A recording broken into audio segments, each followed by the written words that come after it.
Lords of Sin is a dark and brutal Dungeons & Dragons narrative play intended for adults and adults only. Specific content warnings can be found in the episode descriptions. Rise up, sinners. Lords of Sin is back.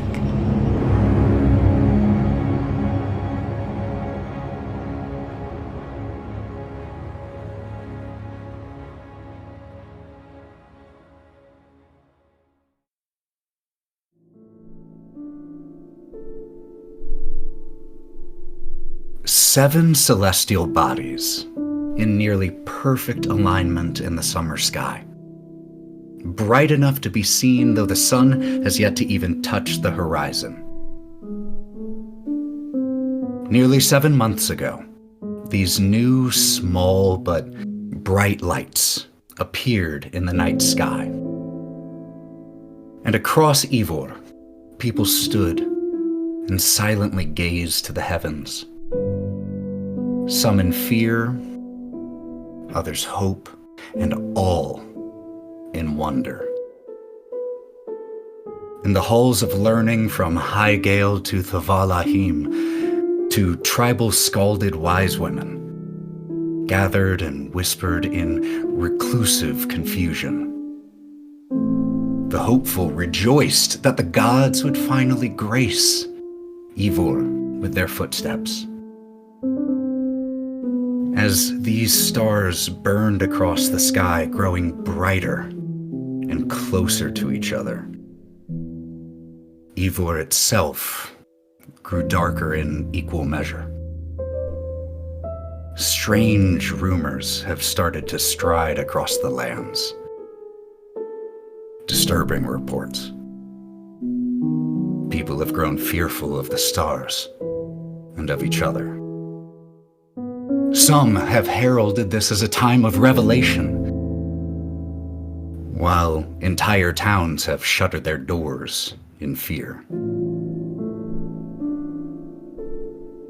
Did you hear? In Trist, the governor took 20 hands in one day for theft. Trist? There are more than 2,000 people who live there. Aye. The popping sound of firewood, the hiss of fat as it drips onto the coals, and we see several people seated around a campfire. A makeshift camp on the side of the road on the island of Vasami. You can smell the ocean air, the 7 stars, even as the sun has yet to start to set, can still be seen in the sky.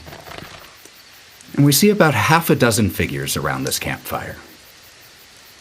2 orcs, a human, a three-keen, an elf, and one other individual. Cory, could you please describe who we see here amongst this group? Seated in the center, tea kettle over the fire, sits a 6'9", and you can tell that he used to be much larger. There's the muscle, like he has very sinewy muscles that tell the tale of a man that used to be a much bigger man, more muscular man. There's stretch marks in his armpits and around where he seemingly has slimmed down farther than probably what is natural for him. He takes the pot off of the fire, and you see in the light that he has tan skin. But the thing that draws your eyes as you look at him and the strangeness of him is that there are scales along his arms, and his eyes are white. There's no discernible pupil, just white. His hair is, against his tan skin, his hair is just stark white, almost silvery in the glistening light.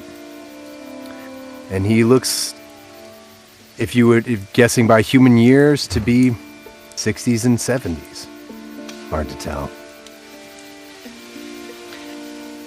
And these 5 individuals sitting with you. You had never met them before today.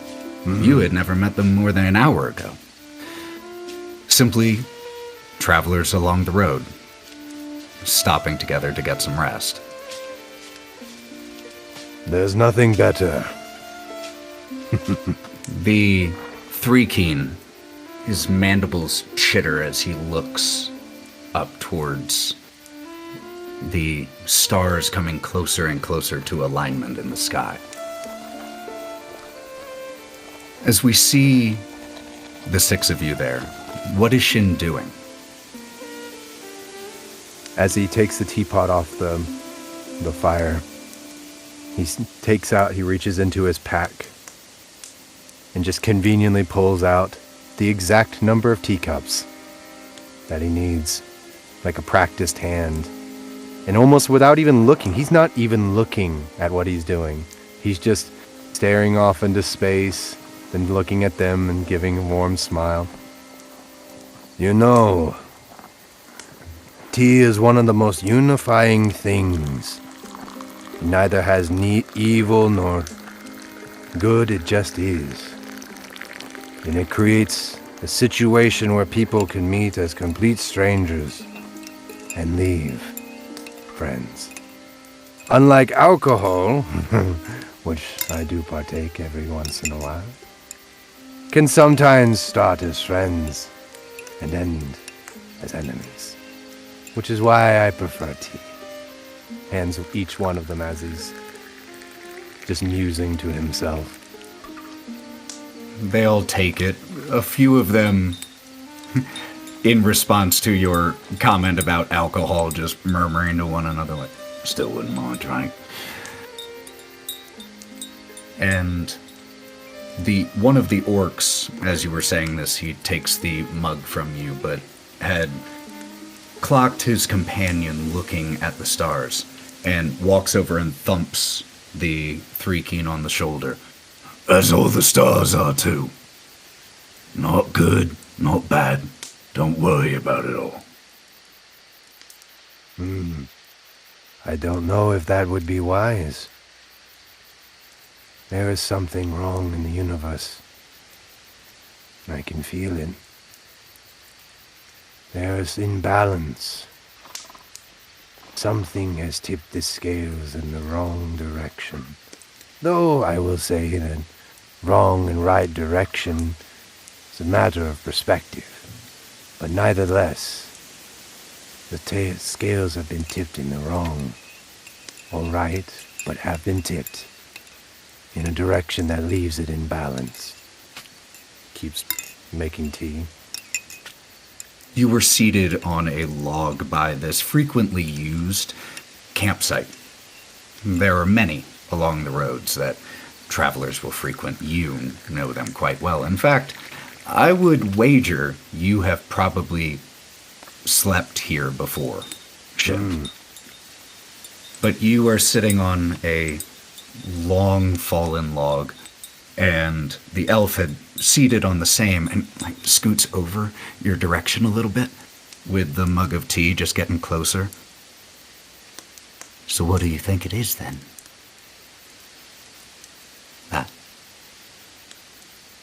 Hard to say.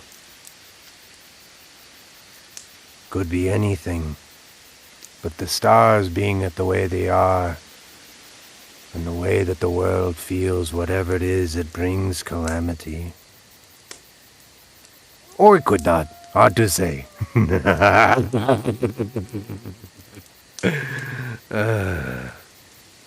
You worry too much, Elf. Your long life has made you paranoid. The thing about violence that you must understand is that there is always, when the scale is tipped, the scale wants to be balanced. So what happens? Something else rises up to even it out. So, even if the scale is tipped for longer than you think it should, the universe balances itself out. Because that is what is natural. That is what is right. And then gives him another cup of tea, even though he already has one. And he just takes the other one and just, yeah, you're probably right. You know, I heard some folks saying it's the gods finally coming. The gods? That'd be good, right? It depends. Gods are fickle creatures. People like to think of them in their own perspectives, from human or mortal minds. Unfortunately, gods are it's like trying to fathom the depths of the ocean at once. And it's just like the ocean in that sense. And he looks out over the ocean. Terrible, beautiful, deadly, and gives life, all at once. So for the gods to come to Earth, that could be destruction, mayhem, calamity. You talk like you know him. I know one of the orcs, who sits down on a stump across. How you know so much about the gods? I've met a few in my time. Ha! Bullshit to that. Does it matter if you believe or do not believe me? Will it change your life moving on from this conversation? Whether or not I was telling the truth or completely full of shit? Might change mine. What were they like? The gods. Terrifying. And unconcerned with us. Some are. Most aren't. Mortals think too highly of themselves. They think too highly of their position in the universe. But the thing is that in that is freedom. Your choices are not good or evil. They just are. So we must live as good as we can, doing right by those we think we should do right by. Because in the end, the universe is indifferent to our existence. You're a wise man, Shin. I'm old as fuck, that's why. He's full of shit, that's what he is. An angry young man, I see. Full of violence and war. Thinking that everything you come across is shit. And you know what the funny thing is? What is your name again? Agorth. Agorth. That's a beautiful name. A strong name. Do you know what the thing about it is, Agorth? You're right. It is all shit. If you think about it, everything ends up as poop. We go into the ground. We become plants. The cow eat plant. We become shit. Eventually, everything is shit. So you're not wrong. You bring talking shit to a different level. That's all you get to do when you get my age. The tea ain't bad.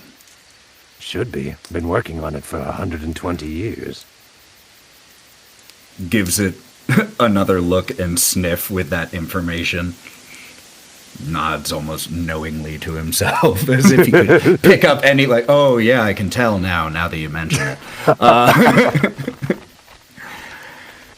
We see as you all bed down here for the evening, safe in each other's company, the fire continuing to burn through the evening, through the night, and those 7 stars in the sky. So bright. Shin, when it's your turn to take watch, the sounds of the snores of your companions, what are you doing now that you're here alone with your thoughts again?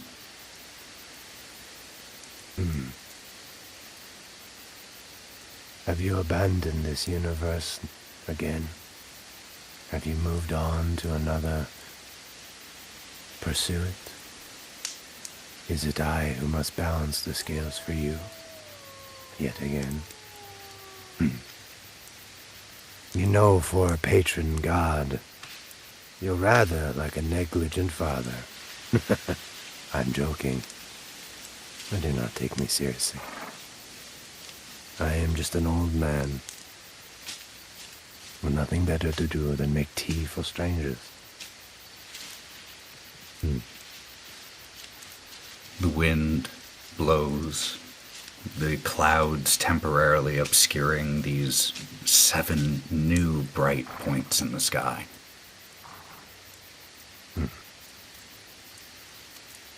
He puts away all his things, and he looks over at all his compatriots.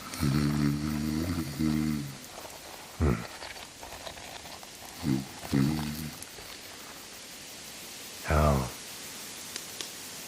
to know, to live in blissful ignorance, just how close the world is to ceasing to exist. Or maybe this one, or the next. Hard to say.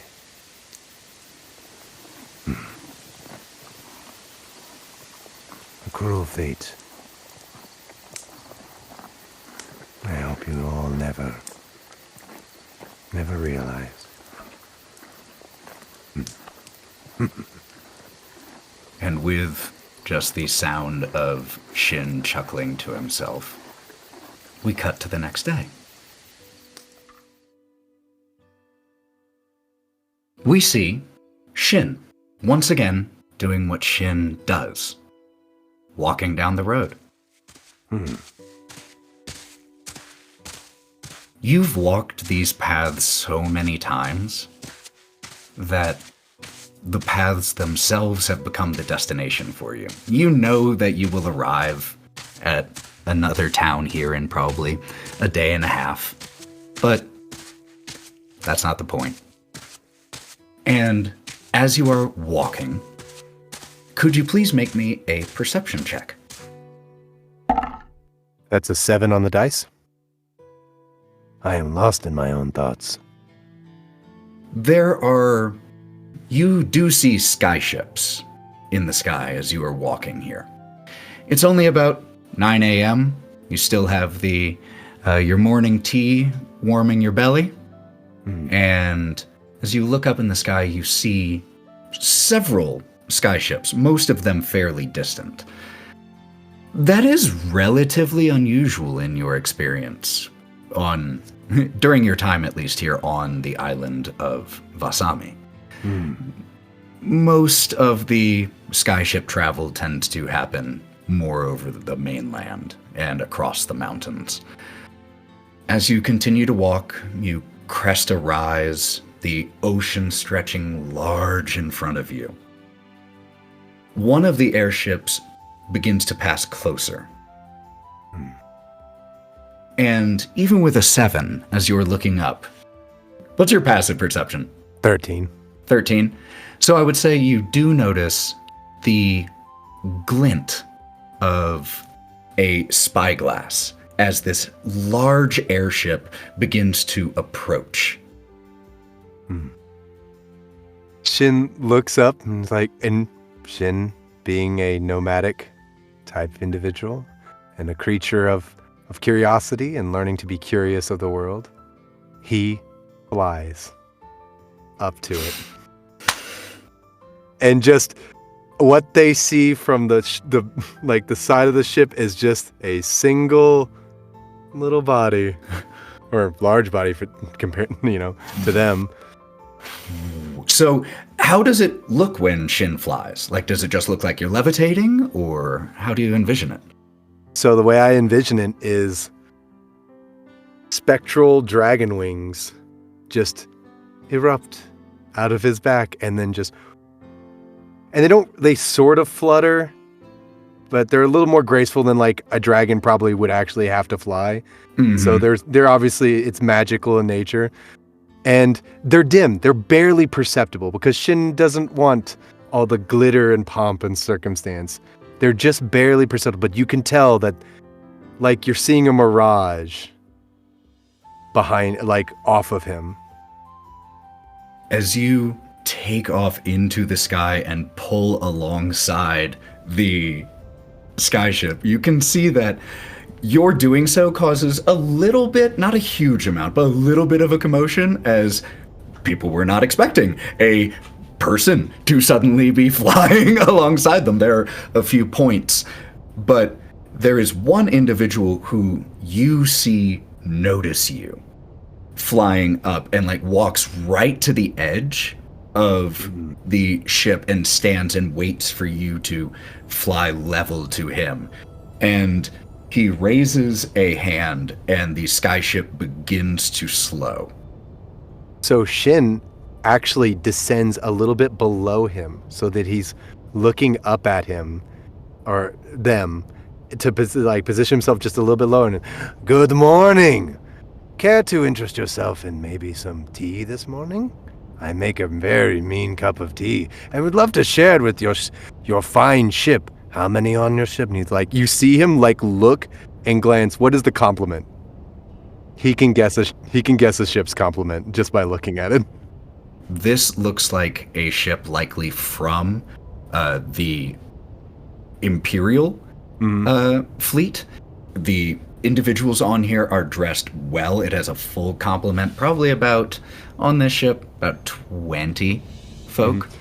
You see Shin reach into his bag of holding and pull out 20 teacups in a stack. I have enough for everyone.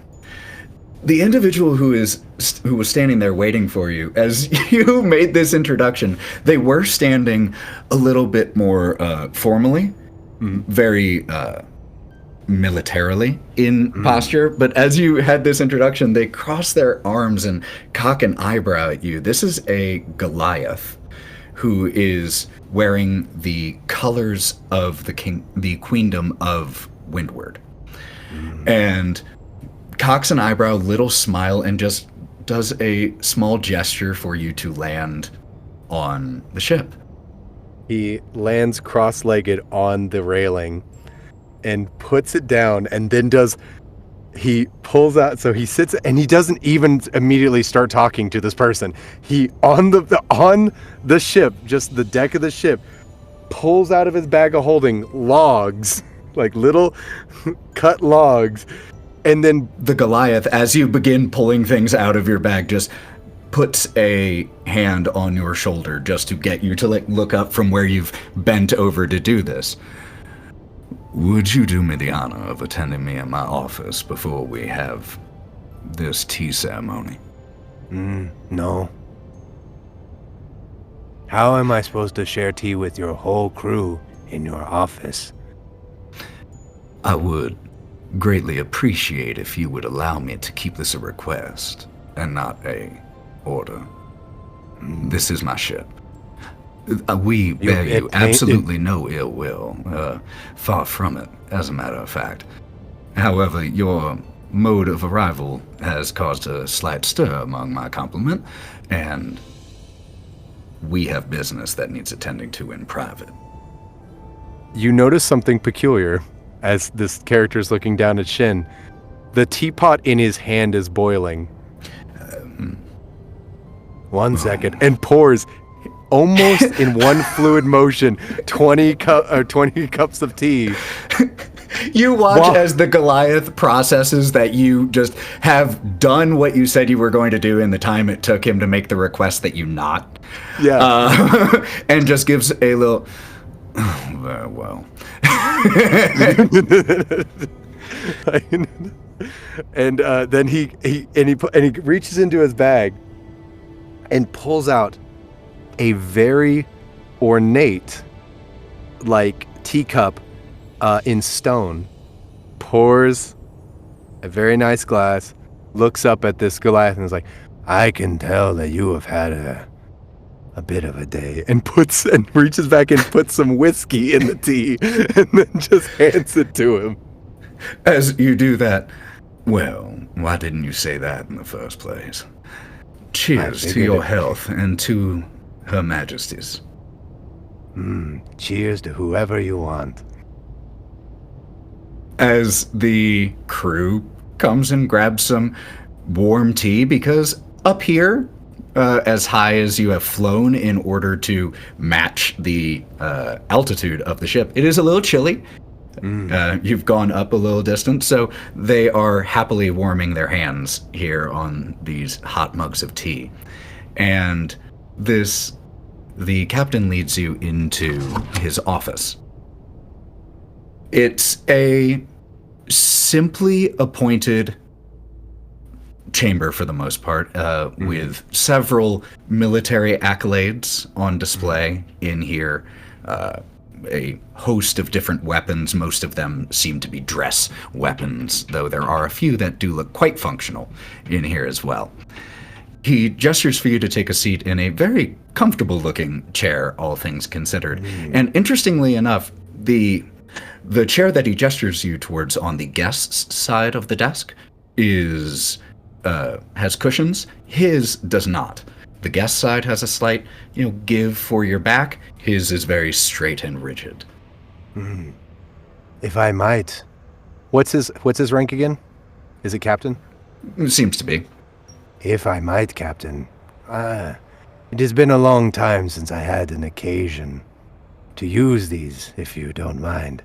He reaches into his bag of holding and pulls out 2 ornate slabs with like little booty divots, if for lack of a better way of describing it. And they are lined around the edges with like sort of like runic script of Goliathan origin.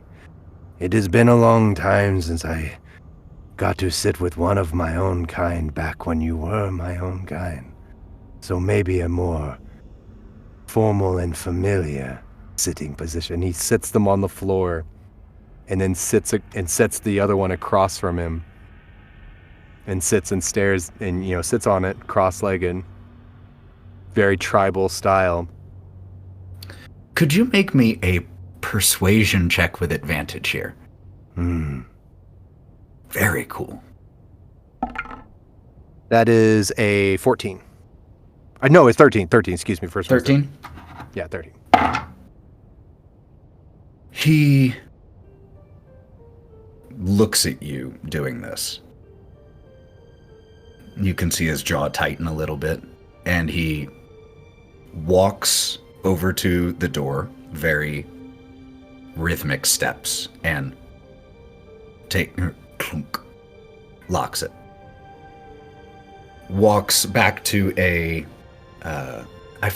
like a valet stand for where a coat can be placed, and he removes the military coat that he was wearing, drapes it, and removes all current insignia of the queendom.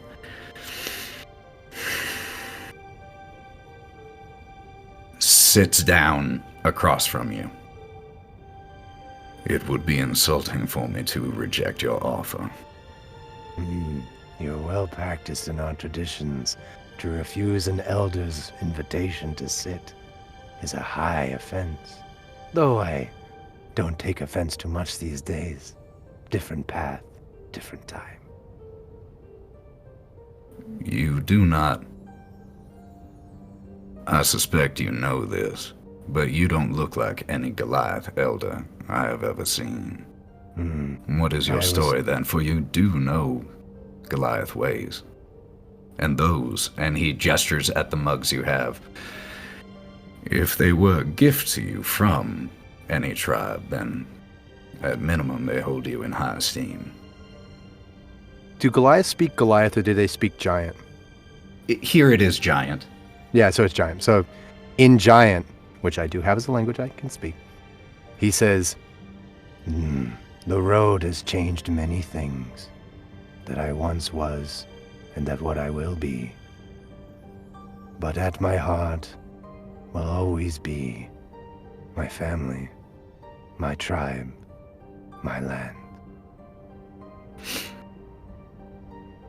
If you were excommunicated from one of the tribes, it would be a dishonor for me as well to inquire about why. I will allow this question. In my tribe, questions are never pushed against knowledge and knowing, both in battle and in life. are always an advantage. Unfortunately, I was exiled from my previous tribe, for they had lost their way. I mean, also by the fact is, I am, if you can see, and in Giant, this would be a very derogatory term, a slur, if you will, but he says it openly, a runt. Then, you must be Shin. Hmm. Huh. Fame and accolade are a poison and a drug. It has been a little while since anyone has recognized me on sight. That is the reason that I was sent here. You are the Shin, the one who is hunted by the tribe of Vorash, yes? Yes. A fool's errand, and one of vanity. Unfortunately, I've had to end the lives of many of my kin. And you see, like, an immense amount of shame cascade over Shin's visage. The captain reaches forward and he puts his hand on the back of your head and he pulls your forehead to his. I know well what it is not to be welcome back in one's tribe. I chose to serve the Queen. I understand what it is that you are feeling. You do me a great honor. You honor me by sharing. And Gestures at the drinks. by allowing me to go home a little bit again. Now, he stands up, walks back over to the valet stand and redresses himself. And walks behind the desk and he grabs a scroll and he unfurls it. Queen Meleth of Windward, daughter of Queen Meleth, granddaughter of Queen Eleanor, chosen of the gods, long may she reign, has need of your services, and requests your immediate attendance in Highgale. And turns the scroll to you and you can see the very ornamental royal seal. it is for precisely the reason that you were exiled that Her Majesty has need of you. She wants a weapon of war. It appears that we may need one. That is not who I am anymore. I do not raise my fist nor sword against the mortals or souls of this realm. You will have to find another, a younger one, plus I am an old man. It is the place of the young to fight and spill blood for meaningless or meaningful, I apologize. But for the will of others, I am here to maintain balance in the universe, to shelter and heal, for I have spilt my share of blood, and now I must repay. It is not the place of the young to spill their blood. It is the place of those who can. There is mighty wisdom in your words. Your fight is not yet done. Tell me, blood of my blood and tribe of my tribe, is this cause noble? Is this cause just? Or is this the vanity of those in power? I know that you serve your queen. And he gets up at the full of his height and butts his forehead to him. Tell me, as one of mine, as blood and soul of mine, leave your fantasies, leave your fervor. What it is true? He, like, as you slam your forehead into the immediate, like a contest of bulls, as the force of him immediately pushes back against you as you growl this into his face, and he responds, "It could be the end of everything." Okay. At least that is, if the worst is to be believed. You are being summoned to attend a council of her queen. Should you determine that there is no need for your intervention, you seem a wise man, tribe of my tribe. Oh, I know it is worth my while. They sent you. I mean, how many allies could be in the Queen's army? I wish my mother shared your opinion. Now, you have any more of that whiskey? And Shin reaches down into his bag of holding and pulls out. Oh, I can do you one better. And it's mountain bourbon. This is the starkest bourbon that could exist. Hard to come by. Haven't had a reason to share with anyone who could stomach it. He looks at it, gets a smile on again, the only smile you've seen him have, just the little half smile. And he claps a hand on your shoulder, walks to the door, unlocks it, and shouts out, "Aemon, you have the watch." Closes the door and grabs the bottle, pours you a serving, and then pours himself one. We see, as the skyship that you are on sails towards Yvvor, the main continent, the enormous mountain range, the belt of the world coming into view, as you sail through the sky to Highgale.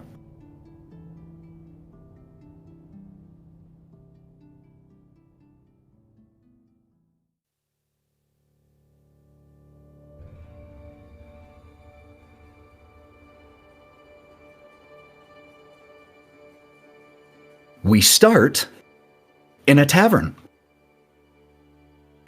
The tavern of a mountain town. The moon looms large, nearly full, and a tall tower can be seen silhouetted in the distance. 7 bright lights in the sky, coming closer to aligning.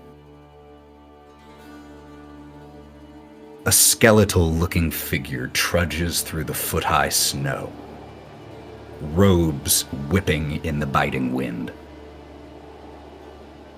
We see as the figure approaches a building with warm orange light pouring out of the windows and casts a spell, disguising his face, concealing his cadaverous appearance with that of a beautiful elven man. Opens the door. The winter wind carrying snow here into this tavern. And as the door shuts, this individual scans the room. People inside, and there are about 7 or 8, not counting the bartender, look away. Except one. Danny, could you please describe your character? Sitting at one of the tables, you see an elf sitting there, but she's not like most elves that you've seen, because her face, while she does have olive skin, it is very grayish. She has a very grayish tone to her skin, almost as if she has not seen the sun in centuries. And she's wearing all black leathers, her armor. She has black pauldrons on her armor, and it's all leather. And she is wearing a black hood to cover her face, to cover her ears. And so you can't see her hair. But you can see she has black hair falling down her face and a very white streak at the very, very front of it. And she's sitting there, drinking mead and looking directly at what is the skeletal figure that's just walked in. And this figure, who right now looks like a shockingly beautiful elven man, strides towards you. You, with your keen observation, notice that his feet don't quite touch the ground. And as he walks over to you, I hear that you might be in possession of a particular item. You had previously in this town started to seed rumors of your possession, or that you had in your possession a particular item, a reagent necessary for certain arcane magics. What item was that, Valkerie? A compass. Is there anything unique about this compass? It's broken. If you look at the compass, it's broken and always points south. I hear you might be in possession of a particular item. I have come to purchase it from you. Name your price. Well, what if I told you that all I want you to do is meet me later tonight in the South Cemetery? That's it. I'll give you what you seek. Looks you up and down. A flair for the dramatic. Maybe I just want to be in a cemetery at night with a beautiful elf. I mean, I am alive. It's not like I don't have once as well. Just lets out a low, not quite a growl at that last comment. Cemetery it is then. We have something nice. Just gives you a, can't even conceal the snarl combined with a sneer as this elf looks down his nose at you, turns and strides from the inn. We cut to shortly before midnight. There is a light snow falling, and you are far enough outside of town that there are no torches here. This is a small town. The only light is from the nearly full moon, dominating the sky. Is there anything that you have done in the interim time here at the graveyard to prepare for this meeting? Yes. So I have dug up one of the graves here. I dug up one of the graves, and I took out the wooden coffin inside of it, and I took it away from the cemetery. So it has cemetery, so there is a hole now there, and I put spikes at the bottom of it, and I have covered it with kind of a sheet. It's like a brown cloth, and then I'm trying to let the snow cover more of that. I've pushed more snow into it as well, so it looks like it's just a regular grave here. And then I've also taken one of my mutagens, so my normally red eyes are now white. Right, and before this dealer arrives, I've also taken one of the swords off my back and done a rite on it. But then I put it back on my back. The bitter taste of the potion that you have taken still lingers on your tongue. And you see, as this figure begins to approach the graveyard, stops about 20 feet from you, And we just see the two of you, the wind blowing across. Well, we've met in your dramatic location. What is your price? You're very focused on price, aren't you? Weren't you selling? I don't think you care about money. I don't. But you might. And if you don't, what do you care about? What is your price? Leave. Leave the town. It's a simple thing, really. Why would I do that? Because you want this. And I take out the broken compass. I do. But there is a third option, and that is that I could simply kill you and take it.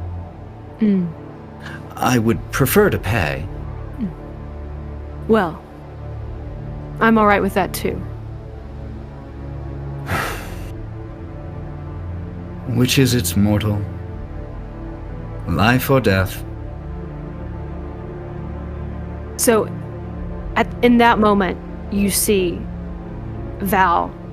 Actually, there is a tree kind of near the cemetery because, as a beautiful viewing tree that's very pretty. It's overgrown here, and you see her jump into the air onto the tree actually, and kind of like stick onto it. Was that death? Fine. And goes to cast a spell on you. Yes, and while she sees the elf lift its hand, she takes out on the tree, takes out the sword, and drives it down from above. I want to push the elf towards the grave that I've covered.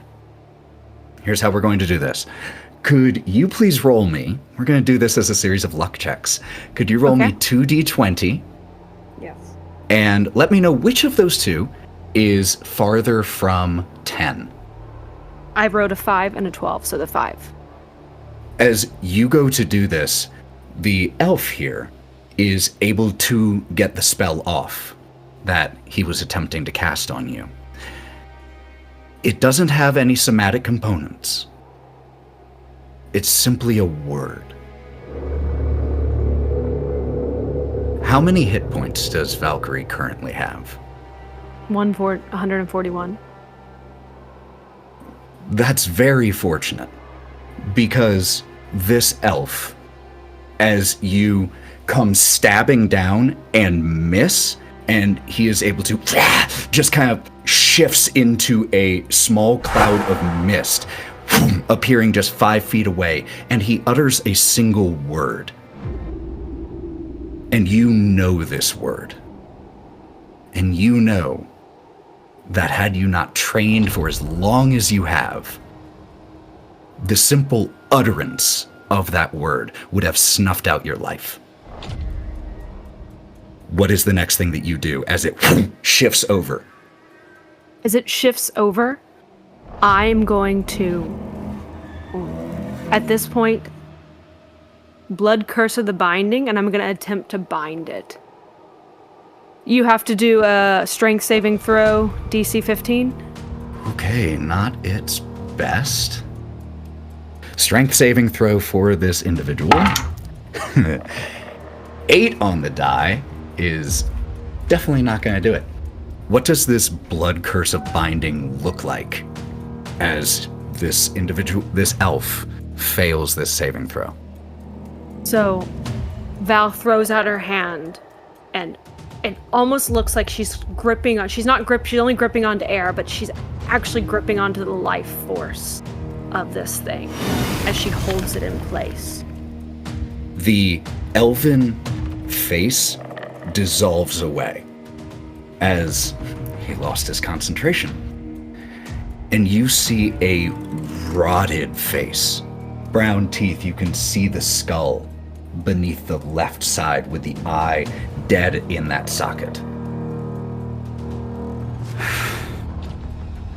As the Lich begins to speak once again, you reach into your pouch and you grab the trap that you had prepared.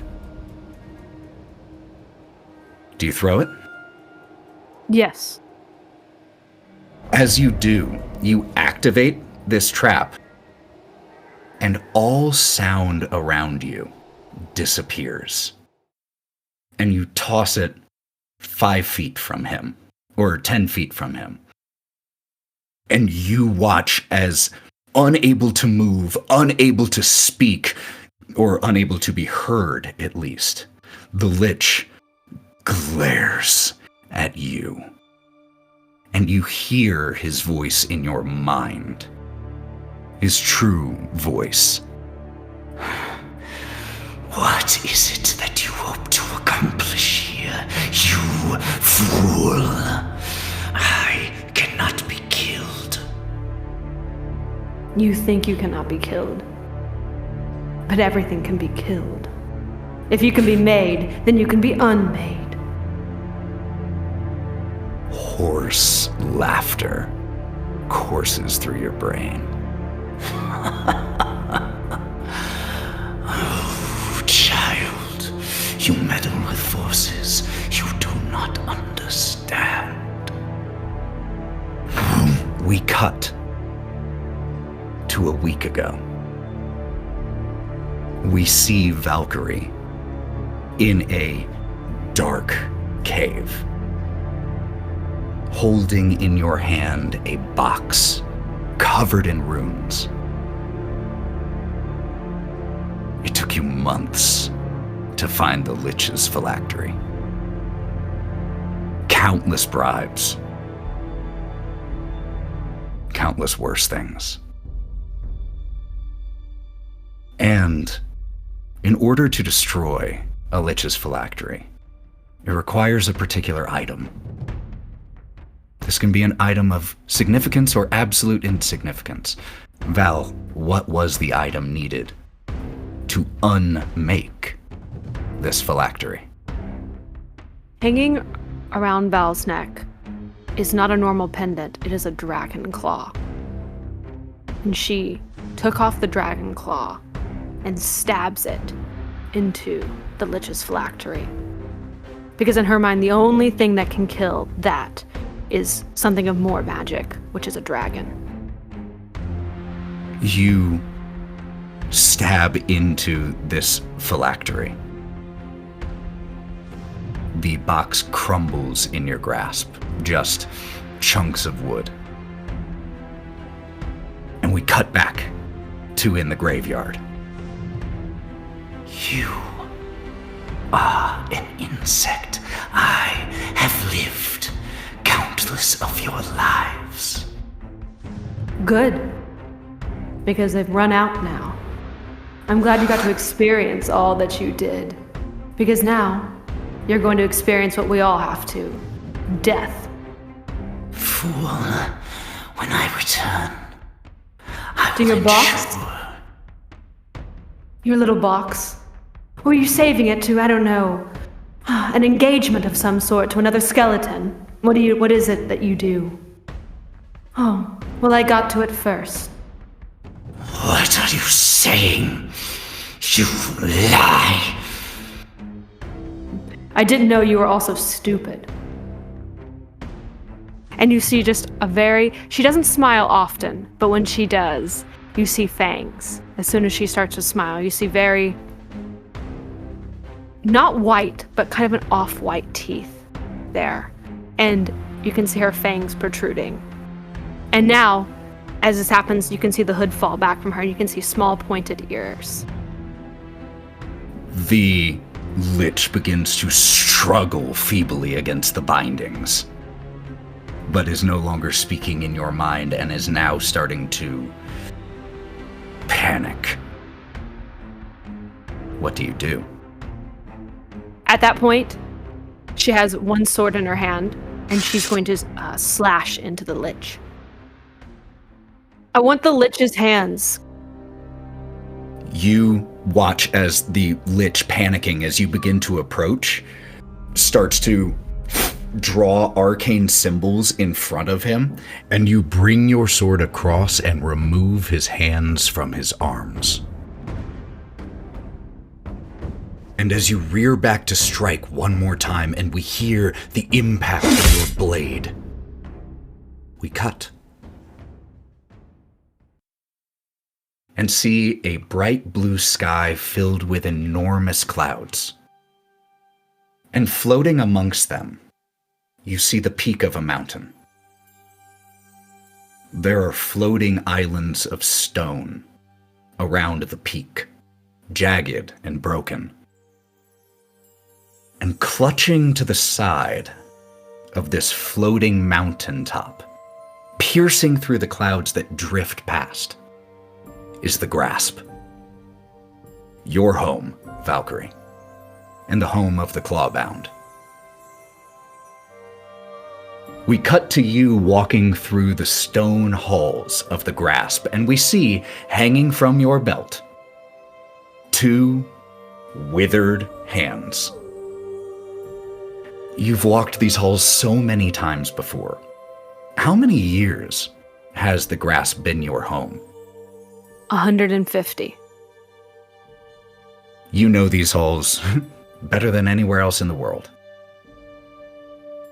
Where are you heading right now? I'm going up to my small room, more like a dormitory. As you begin to ascend the stairs of one of the sections of the grasp, Violet catches up to you. You recognize the sound of her running before you even see her. Could you describe Violet? Violet is a much smaller elf than what I used to be. She is not yet a Damphir. She's about 5'6" compared to me, who's about 5'11", 6 foot. And she's small. She has a bright smile on her face, and she has black hair like mine, but instead of a white streak, hers goes to white at the ends. So it's ombres all the way to the ends. She's wearing all black leathers that mirror mine just as much. And she is almost bouncing up to me when she sees me, and launches herself at me in a hug that seems a little bit more like I'm going to catch her, though, than anything. Because you have. Countless times. And she launches herself at you, and she squeezes you incredibly hard, and as she lets you go, "All right, you have to tell me everything." And she points to the hands. Was it a lich? It was. You were right. As always. Bastard. I wish I was as smart as you. Maybe I would have killed it days earlier. But no. Stop it. No. Lich? Me by myself? No. Not yet. Maybe one day. But come on, you have to tell me what happened. How'd you do it? How did you take out a lich? Well, I really talked it to death, you know? Just talked it a whole bunch. And late at night in the cemetery, we just talked all night long, and finally it just cut off its own hands and gave it to me. I trapped it, of course. Just like the books say. Just like chapter 54. 53, pretty sure. Oh. You can double check me on that, but I was just reading it, so feel free. I imagine you were. As the two of you arrive at the hallway where your dormitory is, You see Tyron walking the opposite direction, and you see him see you, and he rolls his eyes, goes and reaches into a pouch, pulls out a few coins, and as he walks by, Violet opens her palm, he drops a few coins into her palm, looks at you, shrugs, and walks off. What is that about? He bet against you. He thought I would die. More specifically, that you wouldn't succeed. Death wasn't the specific bet. I see. I'm twice his age. Why does he always think I'm going to die? On every mission. And every single one? More of a hope. Ugh. You can just ask me out, you know. No response to that. Absolutely not. No way. As you arrive at your room, Violet gives you another hug and come find me whenever you're all set. Okay. I'm gonna go get some food. Do you want anything? Soup. Hot soup, please. After killing a lip, you want hot? They don't make soup this shitty anywhere else. And it makes me feel like I'm at home. Well, now that's true. All right, 2 bowls of soup coming up. And goes and leaves you in your space. As you open the door to your room, what do we see? You see, it's all stone walls, because the entire castle is made out of stone here, and so it's very dark gray stone walls. And there's a small bed in the corner. And the only nice thing in this entire room is there is an armoire in the room. And this armoire actually looks like it's worth something. Like it's tiger wood. It's very beautiful. It has gold locks on the top of it. It has a gold lock. And it's the only thing in here that looks like it's worth anything, and that everything else literally looks like I've taken my sword to it at some point and hacked on it. Except for that. As you step into your room, the wind from outside howls in and whistles by, as it so often does, being up here in the sky. And it's that same familiar sound that you have fallen asleep to and lived to for 150 years. As you settle down here for a second, what are you doing? I'm going to open the top drawer of that armoire. So you see me take a small golden key out of my pocket. I unlock the top one, and I open up the top piece of it, and you see these little wooden figurines inside there. They're like little whittled wood figurines. A bunch of them are misshapen dragons of different kinds. Some long, some larger, some wyverns, and then some foxes. But there's one that's half finished. And I take it out, and I take out a small knife that's also in there. And you see me sit down on my bed and start whittling at the piece to try to make some more cuts and shape it more. Gum, gum, gum, gum. Come in. Door opens, and Rengal walks in. His one good eye looks the room up and down and looks you up and down and just gives a He gives a head nod for you to follow him and then just walks right back out of the room without saying anything. I set that down. I set my knife and wood piece on the bed, and I get up and follow him. You catch up to him and walk alongside him. And the fact that he doesn't speak at first is absolutely no surprise to you. You are walking on the side of him that is heavily scarred, missing an ear, missing an eye from a troll contract many, many years ago. Eventually, as you continue to make your way through the maze of the grasp, he says to you, "Were you smart?" Yes. Just like you taught me. Could you have been smarter? Always. How? I could have saved 3 of them that the Lich took if I would have taken it a day sooner.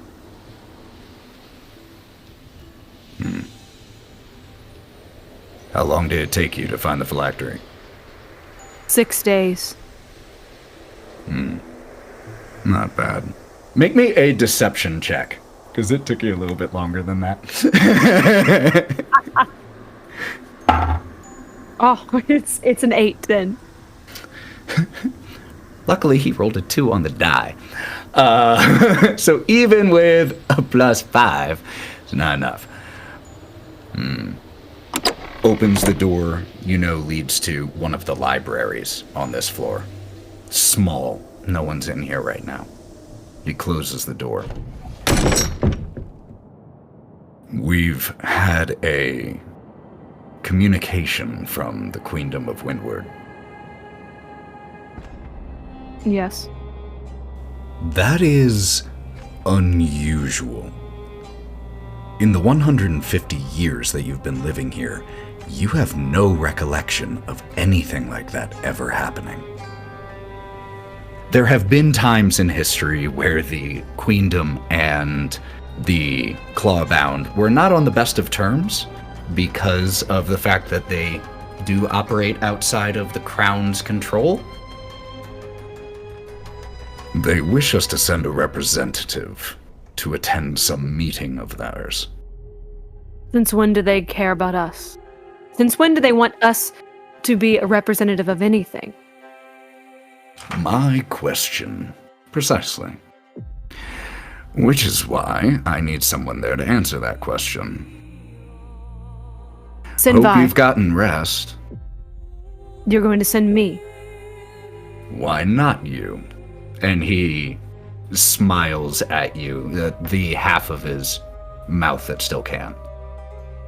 But there are so many better candidates for this.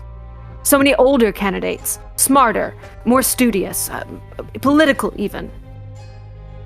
How do you think they got that way? Practice, Val. Practice. You are an expert at killing things. There are more skills that we need, however. This is an opportunity for you to develop those skills in a way that I could never teach you here. Consider it an extended training mission. I just want it noted that this is not within the skill sets in which I currently hold. Going and being a representative somewhere is... It's a part of the reason that I never left here. Well, maybe you'll get lucky. Maybe they'll need you to swing a sword and kill a few things too. Okay, I'll go. But I'm gonna climb on walls. Just so you know. I'm telling you that right now. I'm going to climb on the walls there. The way that you say that every time that I send you somewhere that you don't want to go, I know that you're going to climb on walls. It's one of the things that I like about you, Val. Strange as it is. So, when was the last time that you were in the Queendom? When you found me, I think. There are strange reports coming in from across Yvvor. There was a message today of a town where 40 people were found comatose on the same day. 40 people. No explanation.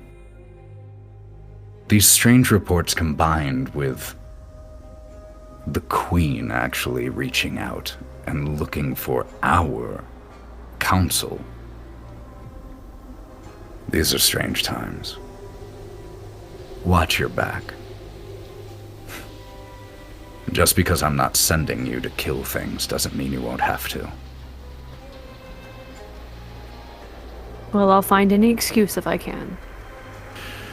Maybe not any excuse, Val. Some discretion. We do still have the reputation of the Clawbound to think of. Oh.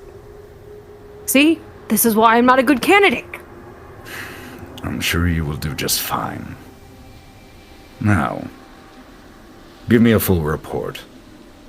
And he sits down, you sit down across from him, and you begin to recount.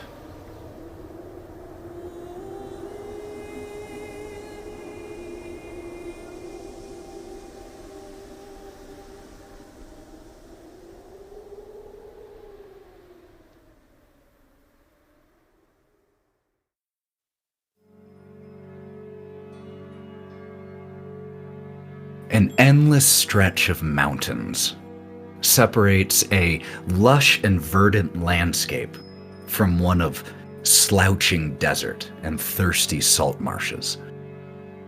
The belt of the world splits the continent of Yvvor in two, showering life-giving rain and destructive storms atop the queendom of Windward, and parching the lands of Scalded to the east on the leeward side.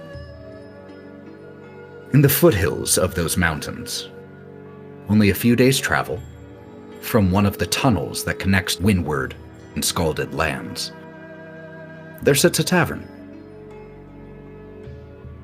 The sun set several hours ago. Several folks stand outside of this tavern, some standing, some sitting, most drinking, and all looking up to the stars. Mav, could you please describe the exterior of this building and the sign?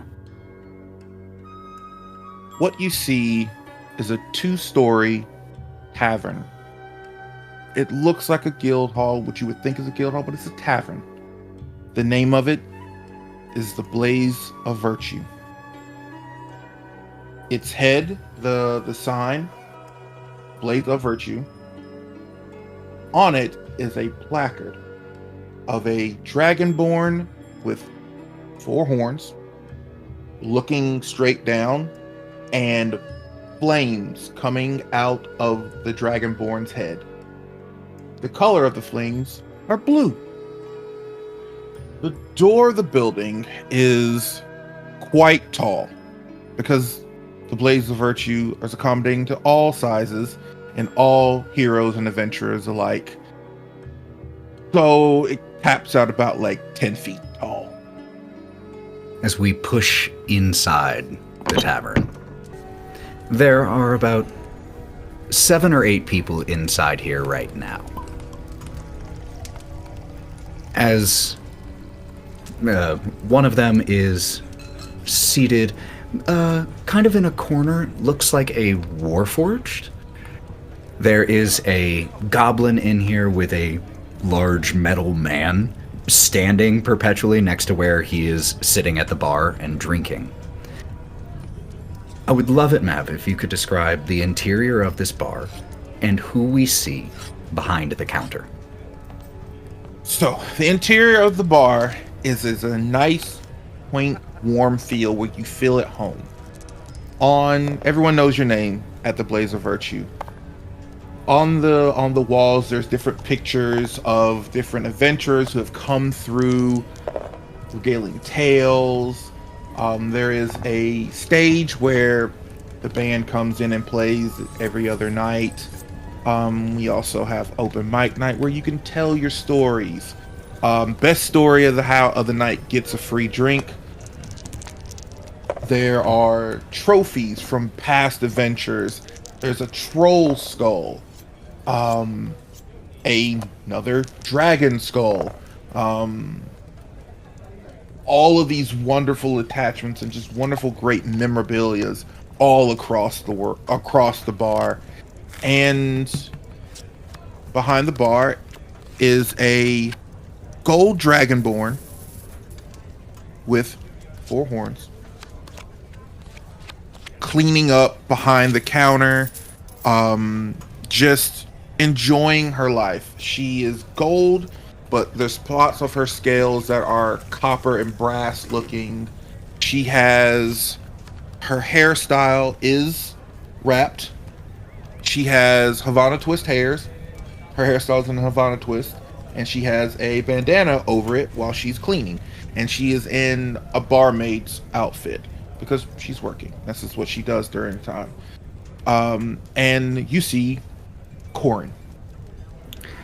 And Korrin, as you are going about the never-ending work of a small business owner, especially a restaurant, what is for dinner tonight? We are having a wonderful stew. It's Korrin's favorite stew. It's just Korrin stew. No one knows what's in it. It just tastes delicious. There's meat, chicken, beef, other spices. It's when you come in from the cold, that's what you want, and it warms your soul. It's a feast fit for a hero. As you start to serve out bowls of this to the people here, Blitz, the goblin, is like almost bouncing excitedly in his stool as you start to bring it over. Oh, we've waited all week for this. Come on. And just as soon as you plop it down, just Blitz, please slow down before you throw up on my bar again. Excuse me. That's delicious. You have any more? Come on, Korrin. You paid your tab. I'll pay it up. I mean, I'm good for it. I meant last week's. and elbows the the metal humanoid behind him, who reaches and grabs a bag and drops it onto the counter. That should be most of it. Come on, just one more bowl. It's so good, Korrin. No one else out here can cook for shit. The contrast of the 7'8" dragonborn over Blitz. Look, Shug. That's fine. This is well enough. But you're going to have to come up with the rest. All right? Goblin's honor. All right. Whatever. Here. You set another bowl down, and you walk over, and you then set a bowl down in front of Don's. Don's always asks for whatever it is that you have cooked. You've never seen them eat. They are warforged. And her face is the color of oxidized copper. And her face is made up of like 4 parts, essentially. The 2 sides of the face, the upper head, and the middle. And there's slight gaps between them that reveal the internal machinery. But she has a spell that has been cast over her face that when she speaks, even though her mouth does not move, when she speaks, this less opaque, illusory version of her face that looks just a little bit more human than her actual one does move when she speaks. Thank you, Korrin. It looks wonderful. No problem, hon. Look, now mind you, I can make other things if you want anything besides this. I have recipes for everyone that comes through here. All right? Whatever you have made has always been perfect. Thank you. All right, hon. Now you eat on up, okay? You need your strength. And she just sits and looks at the bowl, which is all she ever does with the food. And you begin to continue to the other patrons. And as you do, as you're handing out stew to another table, you hear a sound of scraping wood as 2 chairs are pushed back, and 2 of the patrons in here are in each other's faces.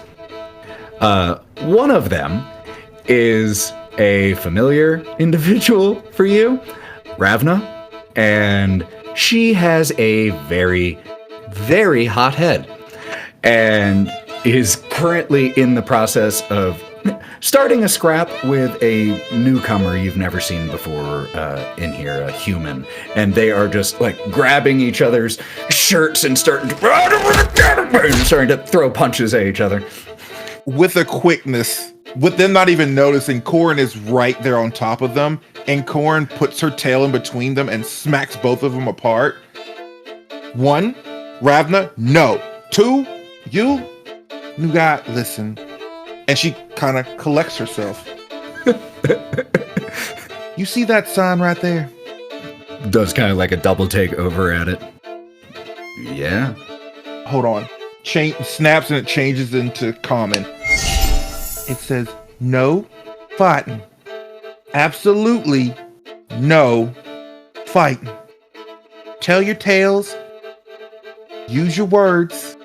But if you scrap, then I have to get involved. And I don't want that. You don't want me involved, right? No. Ravna, do you want me involved? No. All right. So, that's the number one rule. No fighting, and don't steal from me, or I'll take your hands. The human, pulls apart from you a little bit and just goes into a corner, sulking and eating alone. And Ravna, just as he walks away, just quietly enough so that you can hear it, but he can't. Pussy. Korrin will grab Ravna by the throat. Look, Behave. You. I don't care. Can you let me go? Nope, not until you listen. We're kind to each other here. That's what this whole place is about. His friendliness. It was only a minor theological disagreement. About what? Let's go. Walks back to the bar with you and sits down. Little friendly discussion about the alignment and what it might or might not mean. He thought one thing, I thought another, and I thought my fist might solve the argument faster than my words. Simple calculation. Ravna, I'm 50 years old, okay? Listen, not every fight has to be solved with violence. You can literally talk it out with other people. Yes, other people's views. But if I'm you're not talking it fucking out, is it a done. fight? Okay, I'm sorry, Korrin. Please continue. Thing is, even if you do disagree with each other, you don't have to come to blows all the time. And what about the stars? What are you talking about the stars? Everybody is talking about the stars. He think it mean nothing. I think it mean good thing. He said that I am naive for thinking so. I said that his nose makes satisfying cracking sound when I punch it. It did make satisfying crunching sound for what it's worth. You're paying for his dinner. You know that, right? That is fair. You know, actually, can that be a new policy? If I pay for their dinner, can I punch people? It's good value. No, because then I break that rule, and we have rules here for a reason. But if I get punished for breaking rule, then rule is still in effect. Well, if you get punished for breaking the rule, you won't break the rule. Right? How much? No. If you know what, I pay for his dinner. We discuss details later. It's fine. There's no discussion. Maybe a little discussion. No discussion. Sorry. And Korrin will press a button on underneath the counter, and there will be on the ceiling, not through the other roof, but on the ceiling, it will show kind of an image of the stars in the sky so she can look at what's going on outside. Got it. Love it. You know about the alignment, or at least you've seen it in the sky. Who hasn't in these last months? And they are getting closer together. In your years, most of the time, things like this are nothing. Strange things happen that you can't explain. But when they are something... Well, it's nothing to worry about. You know, we've got plenty of people that do these type of things, and will learn about them, and they'll write them in their little journals and all that stuff. You know, it's nothing. Just look up at the image of the night sky above you for a second. You can't help but have a little tickle down your spine. You spent years of your life fighting against incredible odds, things that most people, even if you were to while away the hours telling them these stories, half of them they would not believe. And the other half they probably couldn't stomach to hear. And you've developed instinct over those years. And a shiver runs down your spine when you look at those stars. Korrin's spines. She has 3 sets of spines going down in a row, and they just kind of flex a little bit like this, like something doesn't feel right. Well, I hits a button, makes it disappear. All right. Anyone else want any more soup? Any more stew? Like anybody wants seconds or thirds? In your case, Splits. And please fix the bathrooms. I told you. And no extra things. Just I can improve the design. you don't have to improve everything. At least let me try. We hear this banter between you and your regulars as you continue to ladle out a few more helpings of your famous Korrin stew. And when we pick up next, it's either later that night or the next day, but we see you, Korrin, in the kitchen preparing a snack and a drink for your husband. What are you preparing? What I'm preparing for him, for my husband, Gren Ironhand, my lovely halfling husband. What I'm preparing for him is a loaded baked potato, lots of bacon. He really loves bacon. Even when we were together growing, dating and whatnot, that people called him the bacon guy before they actually learned his real name. High protein, loaded baked potatoes, a chicken sandwich, and this wonderful 64-ounce brew in a gourd of purple mixture that smells like berries. We see as you lovingly prepare this, write a little note, tuck it in as you've wrapped it in a cloth. And we see as you head to a door in the back of the back storage room. Maybe this door is obvious. Maybe it's concealed. What is this door? The door is... It looks like a normal wall to anyone else. But to Korrin, it's a door. She puts her hand up against the door. It unlocks. And when she goes through it, it still looks like a normal storage room. Except there is a symbol on the ground that looks like it's been used a lot, to the point where it's etched into the ground. Little scorch marks around it as well. Korrin goes to step on that sigil, and a light activates underneath her, and she disappears. Korrin is gone. And we just focus on that space where you were for a little while. Hours pass. The blaze of virtue has, quieted enough that you were able to take a little time away.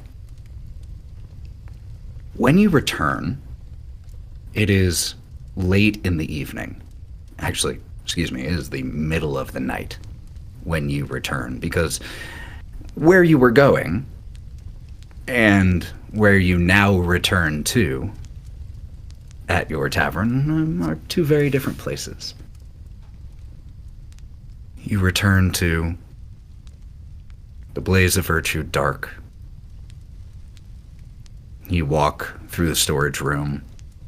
You could walk this building in the dark, by heart, blindfolded, backwards.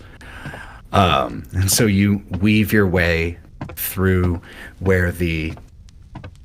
into the main room where the fire has burned very, very, very low, but it still glows just enough to illuminate one figure seated here in the tavern.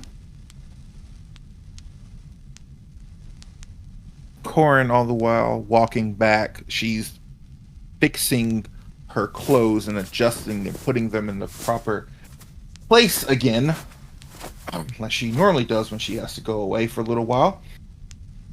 She walks up to the bar, starts pouring herself a drink. You do know that we're closed, so I'm going to give you about 3 seconds to explain yourself while you're here before I throw you out on your ass. Beg your pardon. And he stands up, walks towards the dim fireplace, and turns his chest so that you can see the tabard that he is wearing. It is a coat of arms that is separated into 3 inside of a diamond. On one side, there are blue and white wavy lines, one on top of another.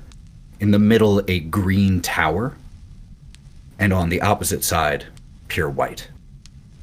The coat of arms of the Queendom of Windward. I come with summons. Are you Korrin? Depends on who's asking.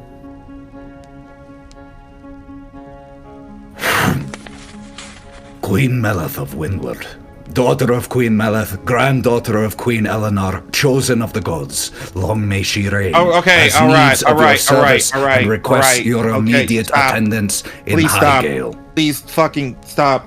All you fucking royals are the same. God damn. Why is she asking me? Why is she bothering me? Please. He leans down and goes to take like a little stick and that is still on fire and pull it out. Is it alright if I smoke in here? I don't fucking care. It's the middle of the goddamn night. Like, what do you want? He lights his pipe, and as he's doing so, like as he's in the process of puffing on it and lighting it. Before I came here, when I was sent, I did research on you. If you are Korrin, then I think you already know why. Don't you?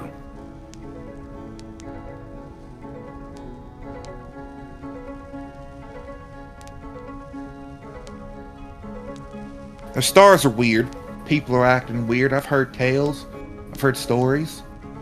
I've heard people coming in here and saying that there's some people out there that are acting weird and stuff like that. Is that Did you what you're hear the asking one me? about the mother and daughter who were found starved to death in each other's arms, while the father gorged himself in the next room?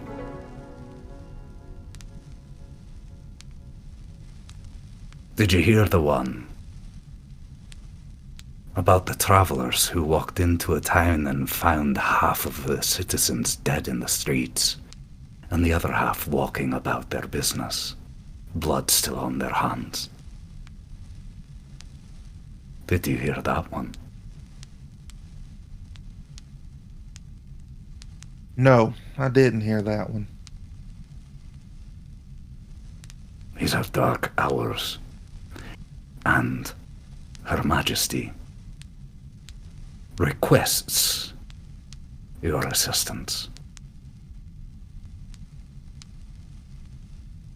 I have a horse prepared for you.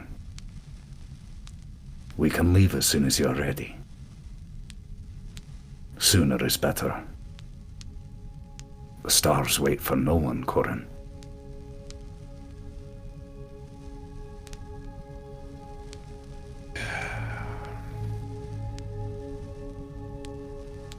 Korrin downs her drink, puts it down. You're not going to leave my bar until I leave with you, are you?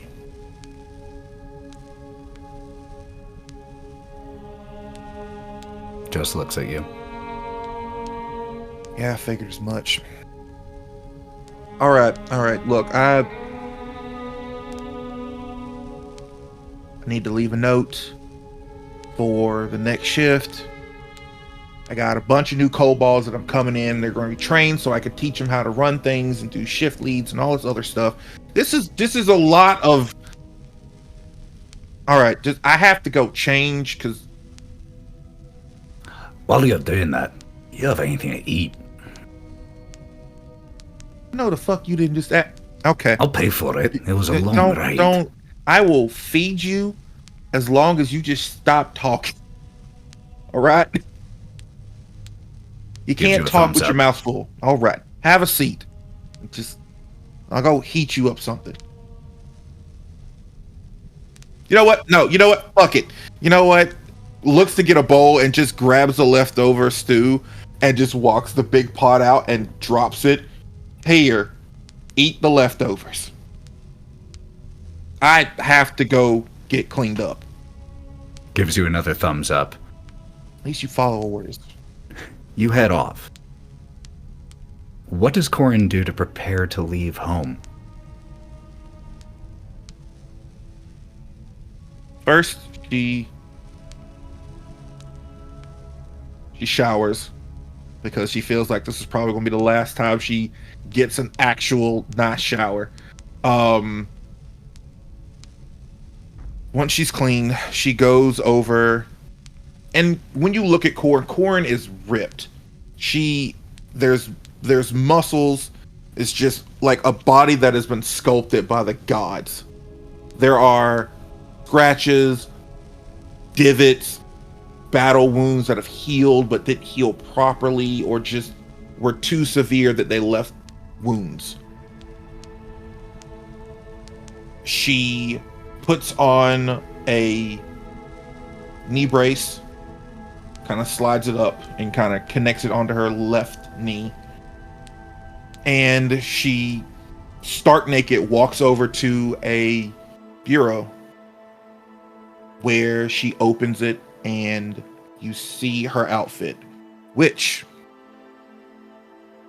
an outfit that she hasn't worn in forever. It is gray, like a monk's gi, with red lining, sleeves that she pulls up to where they are made of leather that looks like it would be like a fine material, but when it puts on, it's hard. She then puts on a belt of a unique design, like an infinity symbol with notches with crystals in it. And she then looks at her wedding ring that she has on her hand, leaves it on, because wherever she goes, her husband goes. As you look down at your ring, make me a perception check. 21! You barely hear the soft footfalls of your husband approaching. Stops at the door to your room. Hey. Little starshine. You leaving? Seems like I am. The royal queendom requires me to be there. Do you know when you'll be back?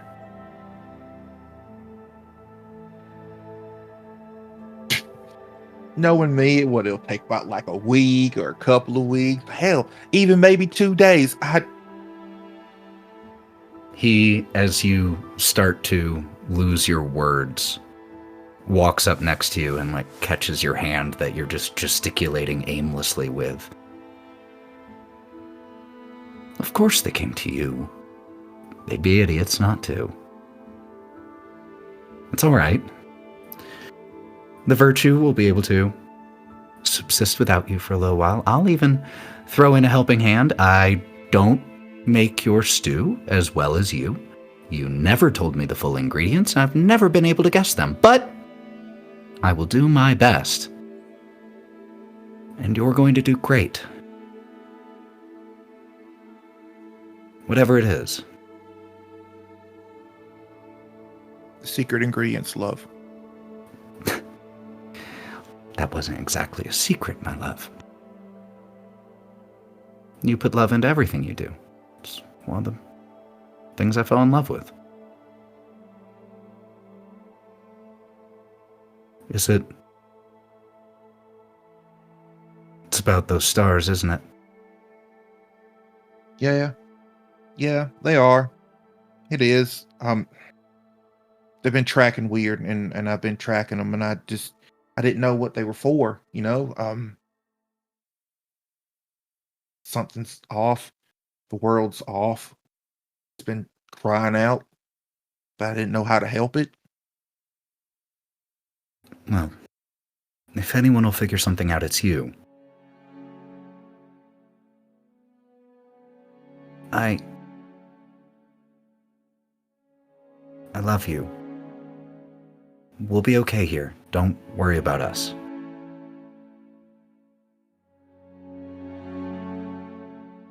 I know.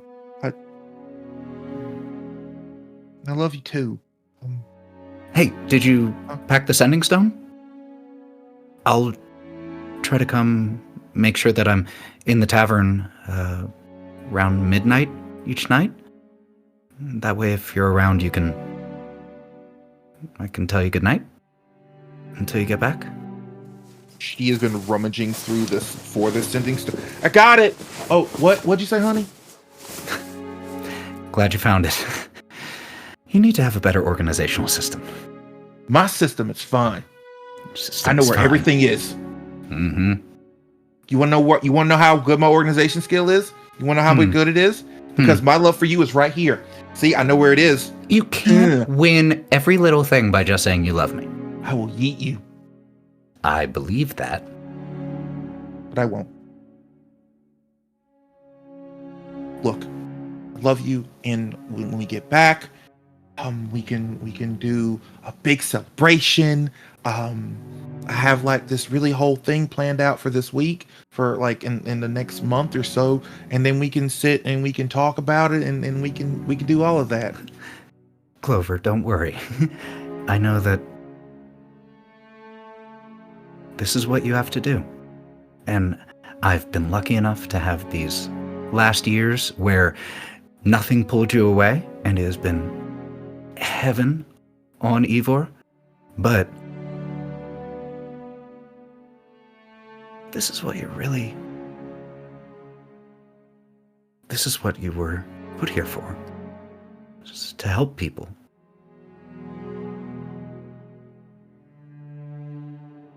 So go help. I know you'll do great. Hopefully it's nothing, but I'll come out here at midnight every night to tell you goodnight. Okay? And if it takes longer than a week, that's okay. We've got it. Your cookbooks are in there, and I'll have Don's help. I'm sure she'd be happy to help. So we've got it. And also, if you still have any problems with anything, please reach out to the other girls. Matali, Ngana, Jiri, and Luna, all of them, they'll be able to help if you need them, okay? We've got this. We've got you. You're going to do great. And he gives you a kiss, and a big hug, and you absolutely envelop him as he hugs you, and he just says into your chest, "You're the best person I know." And you're the best part of me. Hurry back. Oh, is there any leftover bacon? It's in your secret stash drawer. I make some for you always. The best. Thank you. Thank you. You're welcome. I know. Do you need help getting anything else together? You all set? Honestly, I'm gonna try that new axe Blitz made me. Like, he wanted to put something special on it, and like, At least just bring it. That'd make him feel good. yeah, he did improve my axe, so that's for a payment. But I'll get it. I'll try it.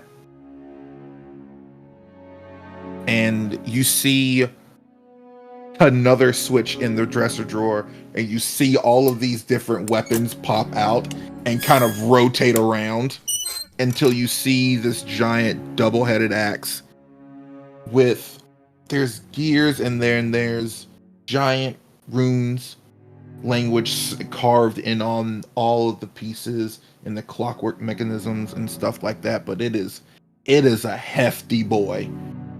There's a shifter, cranks it, and it kind of makes a noise. Well, I guess this is what he wants me to use, so I'll just use it. And as you go to like press the button to close your stash once again, oh wait! And your husband grabs one of the hand axes that is in your armory. First axe I ever got you. Gotta take it with you. You know, this is my favorite one, right? Well, I do have great taste, notoriously. I took out a giant's eye with this one time. I was there, I remember. Hmm? Now, come on, you're stalling. Maybe I am. I'm scared. Sorry, I am. You're honestly scared. Yes, don't rub it in. I am scared. I don't know if I still got it, to be honest with you. Wait, that's what you're scared of? That you don't have it? Yeah. Certain things never really go away. I know you haven't fought in a little while, but I've seen you spar. I don't know anyone who would want to go up against you when you actually mean it. Definitely not me. And that's not just because you're my wife. Technically, we did fight the first time we did meet. First and last time that I beat you. Actually, you didn't. See, I've hit you You too and hard. I remember this very differently, and we've gone over this. No, and there was won. I disagree, and I love you, and that's okay that you are wrong. Oh, we're rewriting history. Okay. Okay. Puts her tail on him. Well, if you could beat me, and I'm pretty great, then you'll probably do just fine. Right? You got this. Yeah. Have half as much confidence in yourself as you have in everyone else.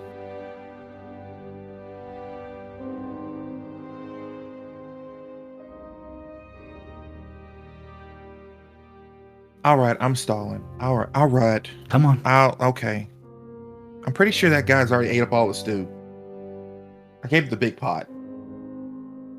We see as the two of you walk into the main room, greeted by a loud belch as the dwarf drops the wooden spoon into the into the pot that it was in, and there's just a clang and a thud. Yep, he cleared it. Oh, that was incredible. Excuse me. Delicious as that was, I'm not that excited about riding a horse right after that, but the Queen's matters must take precedent. Are you ready, Korrin? Gotta help another royal out. I'm used to it. So yeah, I'm fine. I'm ready to go. You do know you could have took some of that with you. I could have just box that put it in a container for you. You didn't. All time. Once we're on the road, we're staying on the road. You better not fall asleep. There's a skill to sleeping in the saddle. We see as the two of you walk away from the blaze of virtue. Your husband standing in the door, the dim, lingering glow from the dying fire silhouetting him as he raises a hand and waves as you depart.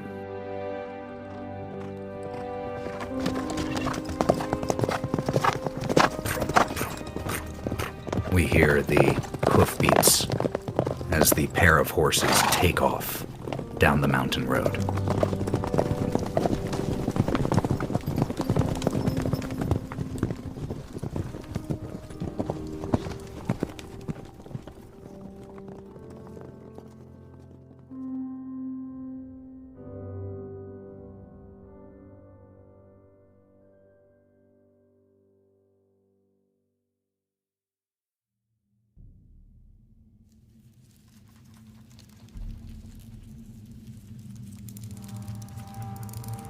Chittering and clicking. A distant red sun burning in the sky, and the soft, wet sound of spiders going about their never-ending labors. And webs. Countless, endless, stretching webs. Great works of humans and elves and orcs and peoples we don't even have a name for dot here and there. Ships and spires that look like little more than flies in these monstrous webs. Many shapes move across this network. Some no bigger than a fingernail, others massive.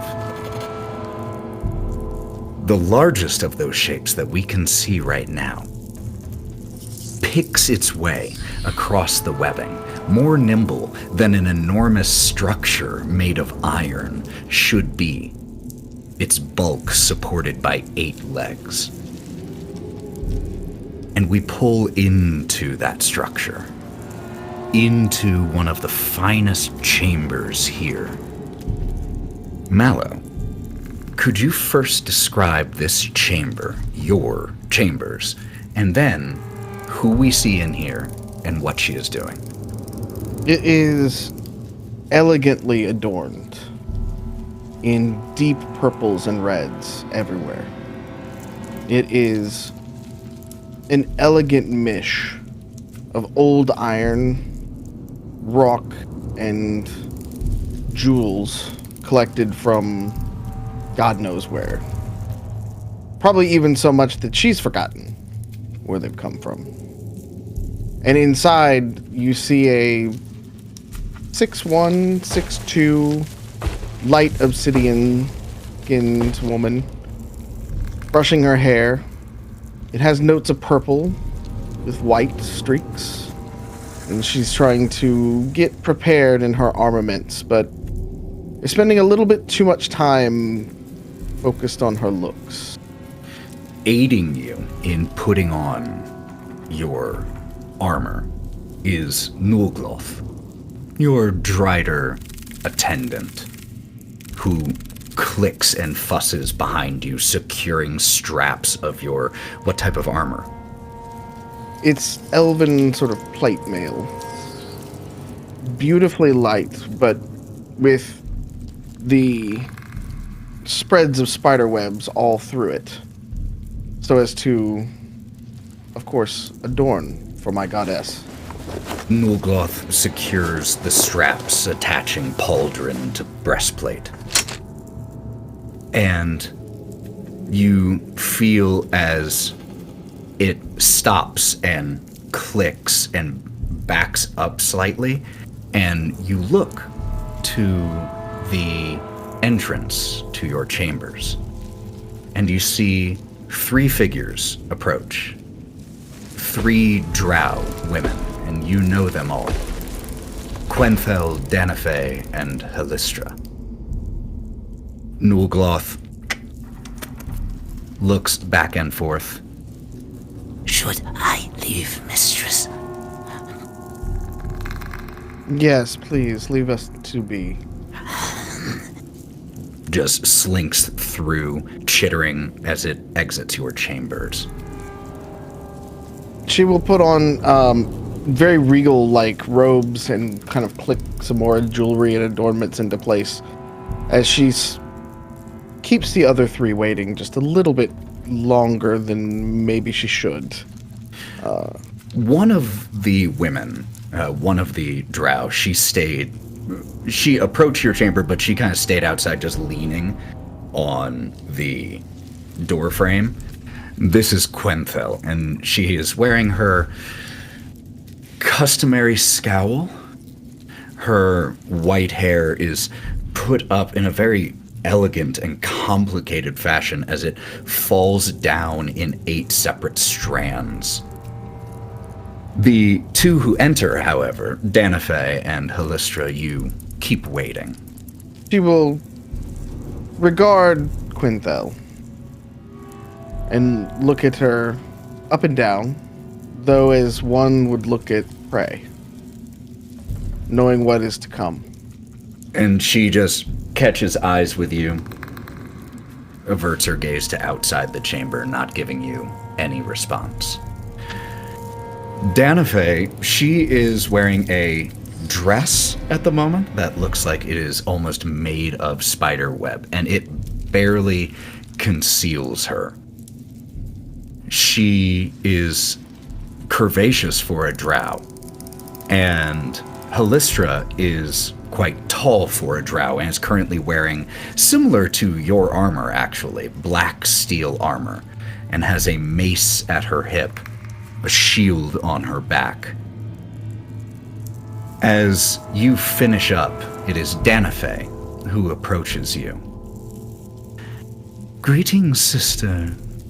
You look well. As do you, sister. It is good to see you. You are in good health. The Queen of Spiders seems to be treating you quite well, yes? My beloved always treats us well. Of course our mother does. So, sister, surely you must know more about this situation than you're letting on.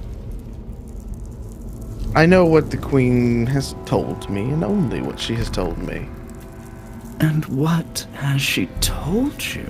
And she walks over, and you were like still finishing with clasping a necklace, and she comes over and she takes the necklace from your hands and she finishes clasping it and like smooths your hair a little bit, just grooms you slightly. Our beloved mother wishes to waken now. The silence is over. We are back long for this world. And on this day, one of us will become her chosen. And she kind of looks around the room as she says that to everyone, sort of with an air of, I already got this in the bag. Like, come on now. Quenthel from the door. Not difficult to imagine who that one would be. You were such a lovely companion, Quenthel. Don't be jealous. Why would I ever be jealous? Our great mother looks on all of her servants for their deeds, not for their other services. Come now. You know good as anyone. We have all done so much well within our mother. She does speak true, sister. There are few the Lady of Shadows has taken deeper into her web than you. She kind of winks a little bit over in her direction just to kind of like enunciate the last bit of that. So what has she told you about what we are to do to assist her in this awakening? That I do not know. She has kept that a secret from all of us. Come now, sister. And she walks around to the front of you. I'm sure I might be able to convince you to divulge a little bit more than that. If I was able to divulge, I would. But I must admit, I am...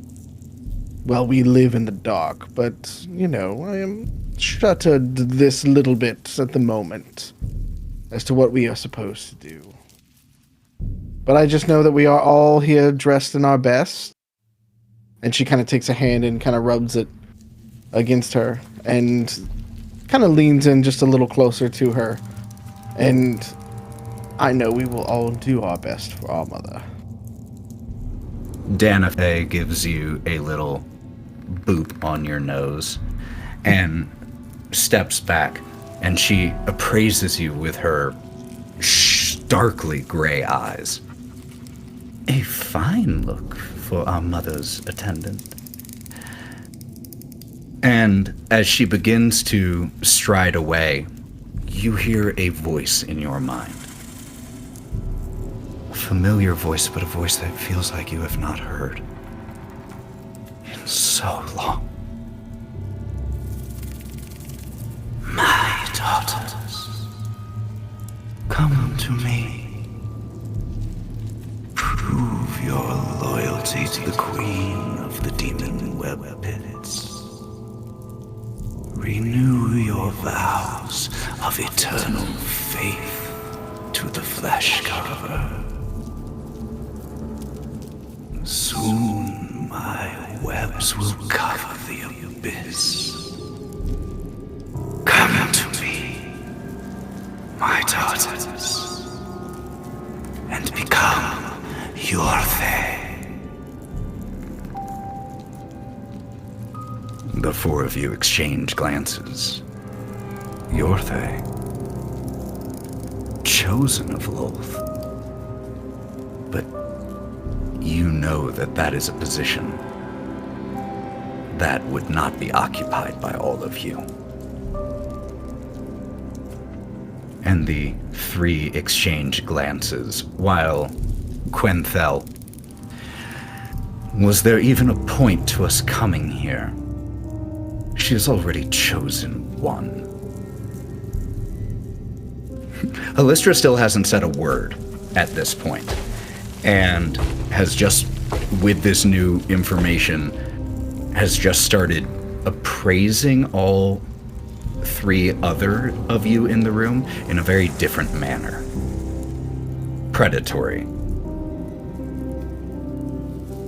My eyes continue to be very playful, but I do try to cut her a look when I finally get over to her of, you will not survive this.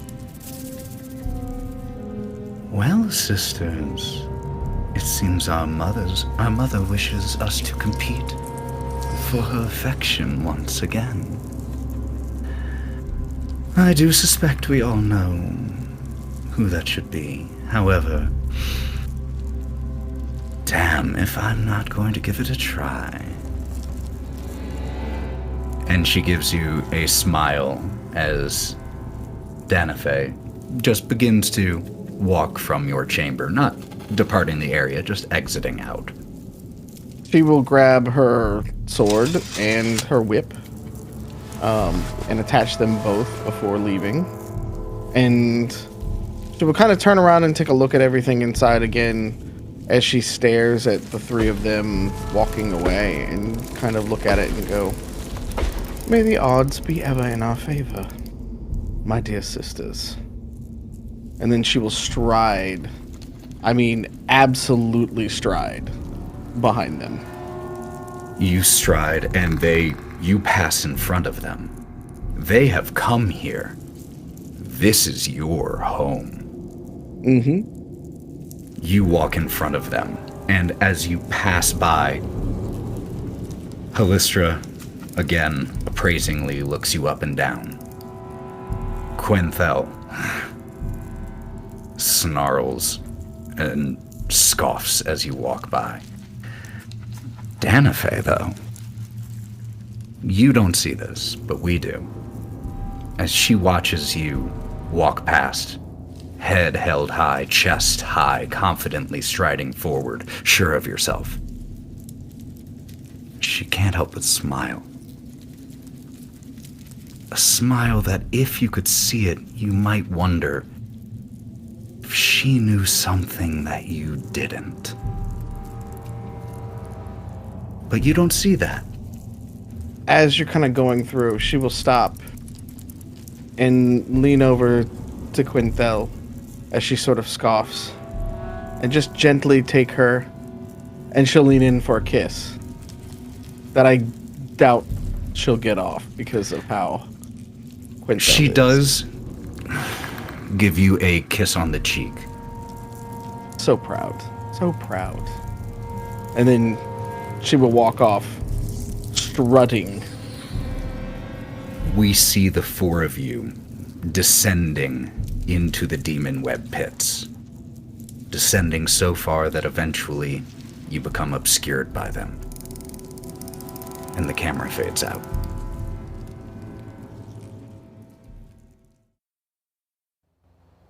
And when we pick back up, we are in a very different location. We see jungles. A jungle all around. A well-worn path. And a single traveler on it. I don't know if I ever asked this question specifically, so I may cut this. What was your character's name? I don't know if you ever specifically said it. So who do we see here walking down this road? Lorwryn Leanna Tall, who is a little different now than we last saw her. Now she is still the 6 foot and so athletic drow woman, but now she has bright white hair. Her skin is slightly more purple, leaning into almost obsidian in color. She has her hood up over her. She is still dressed ornately, but in an elven chain shirt instead, with still her swords and things like that at her side, but she is more trying to blend in as a mortal in the realm as much as she can, rather than being as ostentatious as a lover of Loth could be. The evening sun is starting to provide a little less light here in the depths of the jungle as you continue your trek towards Highgale. And as you come to a clearing, you look up in the evening sky and you see those 7 points of light that you noticed almost 7 months ago. People all around Yvvor as you started your journey across the continent here to Highgale have wondered in whispered voices, some much louder, what those stars could mean. Maybe it's nothing. Might just be stars we never saw before, you fools.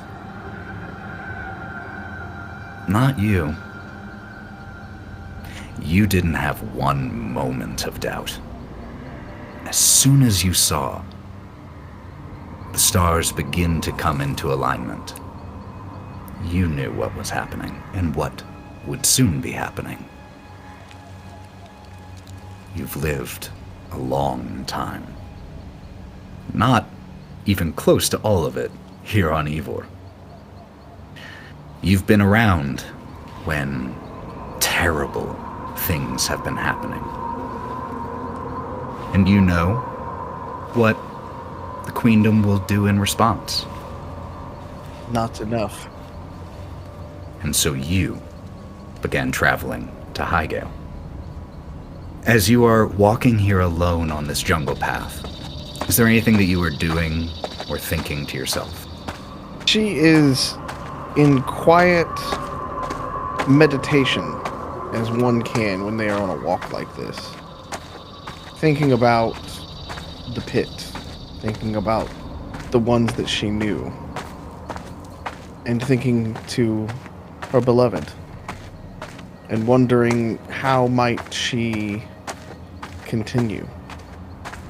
And she is beginning to wonder exactly just what she's going to be able to do about these 7 stars.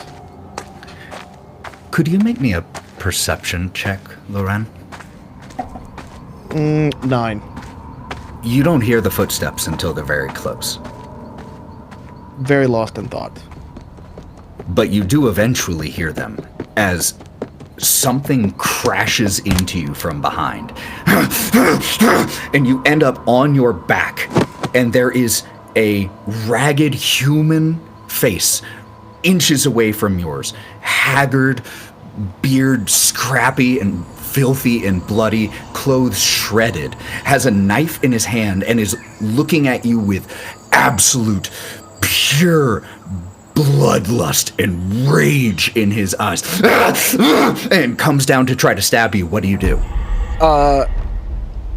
I would like to basically push him completely off. Can I get to my sword at this point? Yeah, he's not grappling you. Okay. So she will grab the sword from her scabbard, and ignite it in green flame, and hold it between the person and her as a warning to not come any closer. You hold it in front of you, green flame ignited, casting this strange glow and eerie shadows here in the jungle. And this man, knife in hand, as you shove him off of you, draw your sword, charges straight into you and impales himself on your blade. And as he is all the way down, abdomen to handguard, he still continues to try to stab at you. Does he connect is the question. No. Okay. Not with a 4 on the die, I'm going to say that. Then she will take her free hand as he starts to kind of try to stab down and try to catch him. Easily to stop him from there. And then she's just going to try to slowly lay him down onto the ground, because death will take him sooner rather than later. He screams in rage and looks at you with absolute fury until his final breath. She will hold him to that because she understands the aura. She can perceive this is not normal bloodlust or rage. This is from afar. This is from the stars that she's been tracking. She's surprised it's only one that has come to her and not the entire town. Which is why she stayed in the jungle, which is why she's stayed away from so many of these places, because she knows the danger of what groups of people can do. And by the time night falls, you step out of the heavy jungle area and you see in the distance the high towers of Highgale. And you continue your trek.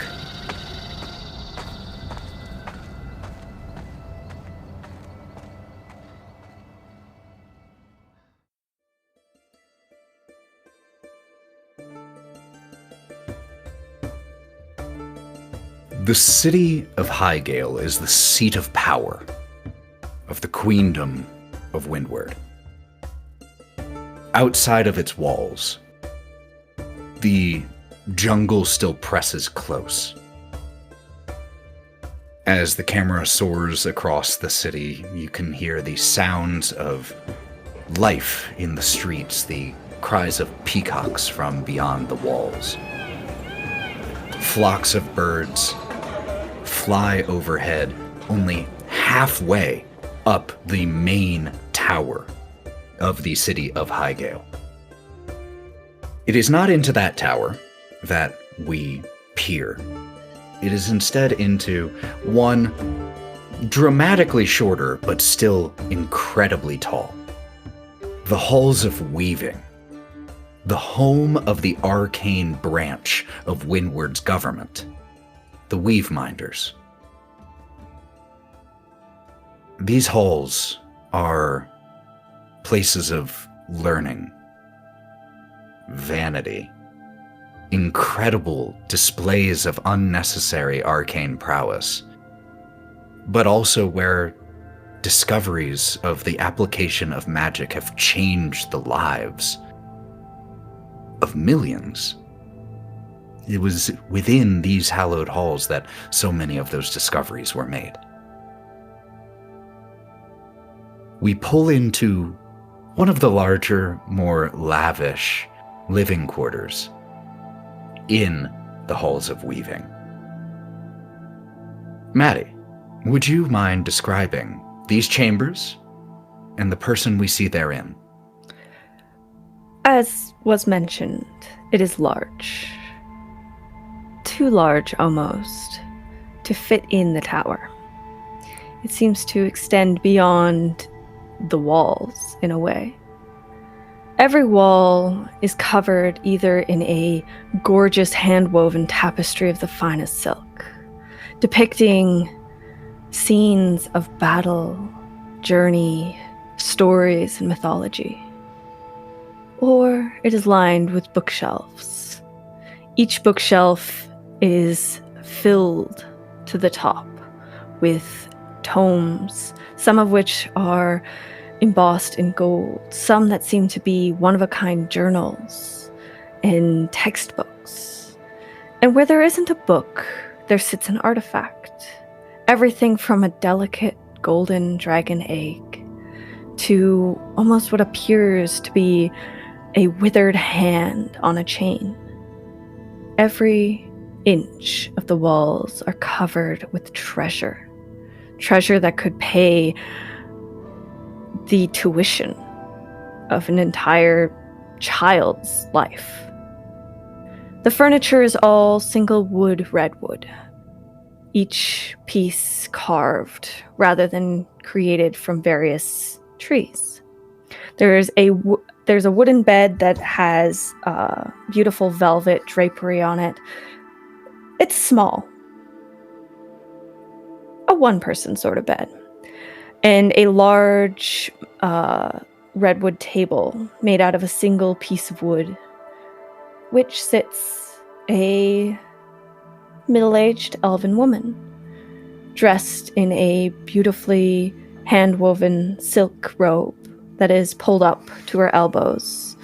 She has dozens upon dozens of papers sitting in front of her, scattered.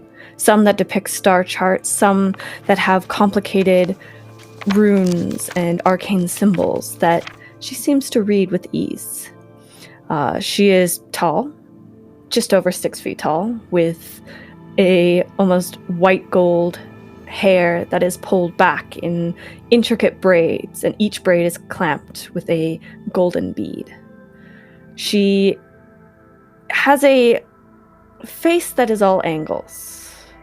Her eyebrows are almost peaked, angular, with angular cheekbones and jawline. She's thin, unhealthily thin. And every inch of her skin is covered in dark, carved runes. Halfway between a tattoo and a scar, they seem to be carved within her skin. And that is what she is currently doing, with what appears to be a quill, not tipped with feather, but tipped with a golden metal that she dips in ink before carving it across the back of her hand. As you begin to move this quill across your flesh, there is another quill that sits still untouched on your desk ever since you used it a day ago to sign the construction order. The final go-ahead for a plan that you had put in place.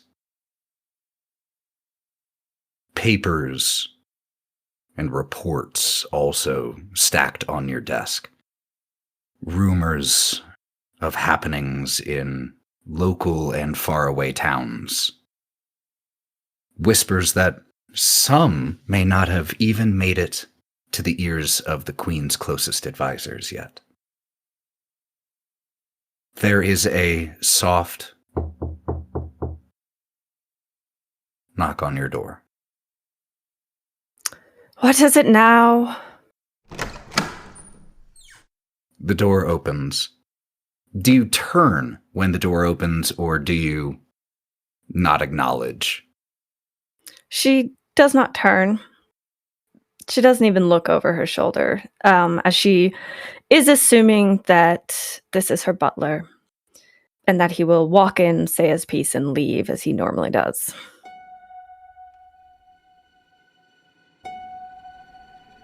There's a longer pause than you might have expected from your butler. And as you do eventually turn to see who has entered your room, you see your sister. She looks around your quarters. Oh, sister. I don't know if I've ever actually been in these chambers of yours. These are truly beautiful. What is it now? And she is where she was gently holding the quill knife. It is now partially embedded in her hand the second she saw her sister. While Kalista is all angles and bone thin, her sister's a lot more curvaceous. She has much more supple round cheeks that almost have a rosy hint to them. Her hair is shortly cropped to her shoulders in a slightly curled bob. She is dressed in a simple silvery robe with kind, icy blue eyes that are the only undeniable feature between the two sisters is their eyes. They share the same eyes, although Kalista's are always in a glare.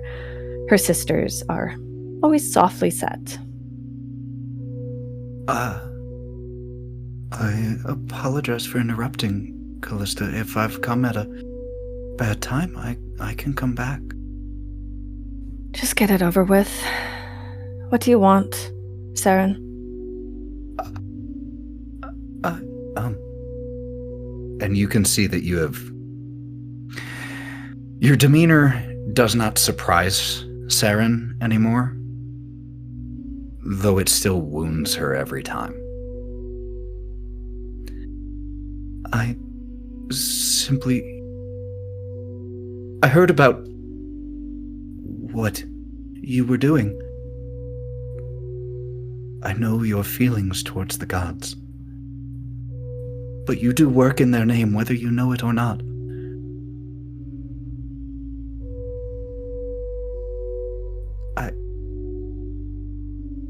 She will fully turn around in her seat to look at her sister. My feelings towards the gods are not towards the gods themselves, but towards the zealots who sell their selves to them. And what I do in the name of knowledge and magic, not in the name of gods. Is that whose name you do it in, sister? Not yours? Everything needs a title. My name simply is easier to head this. This is not why I came here. And she walks towards one of the windows that overlooks Highgale. I did not come here to squabble with you. Then tell me why you came, so you can leave.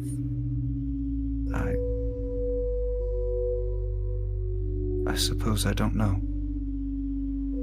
I don't know why I came. Maybe ask your god. Your god might have an answer for you. Yes. Yes. I will pray to Saloon for you. Thank you for what you are doing. Your reasons do not change, that you do their works. Be well, sister. Should you need me, I am never far. Don't wait for a call. And she just leaves the room, closes the door softly behind her.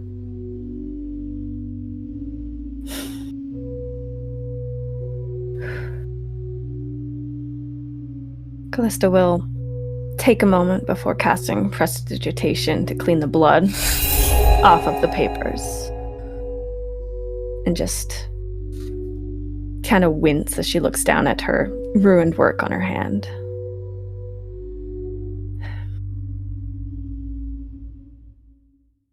Always a burden. And she's going to start to bundle up all of the papers, all of the notes that she's collected from her various books and library. And she's going to bundle them all up into a travel journal and start preparing herself to leave.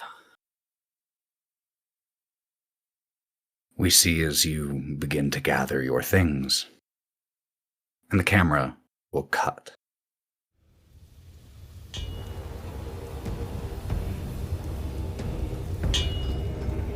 The sound of countless blacksmiths, the forging of adamantine. As the camera fades back in, we see dozens of smiths and artificers at work in a large workshop that is glowing orange from the numerous different furnaces and forges, all working here, united in one common purpose. From the shadows here, as these sparks from different works cast occasional bright light, we see the sharp face of Kalista watching over this process. Aaron, what things do we see the various smiths and artificers of the Queen's command working on in here at this moment? You see, illuminated by giant hammer strikes, the formations of plate, of joints, of appendages, all being carefully, but almost with the brutality, put together.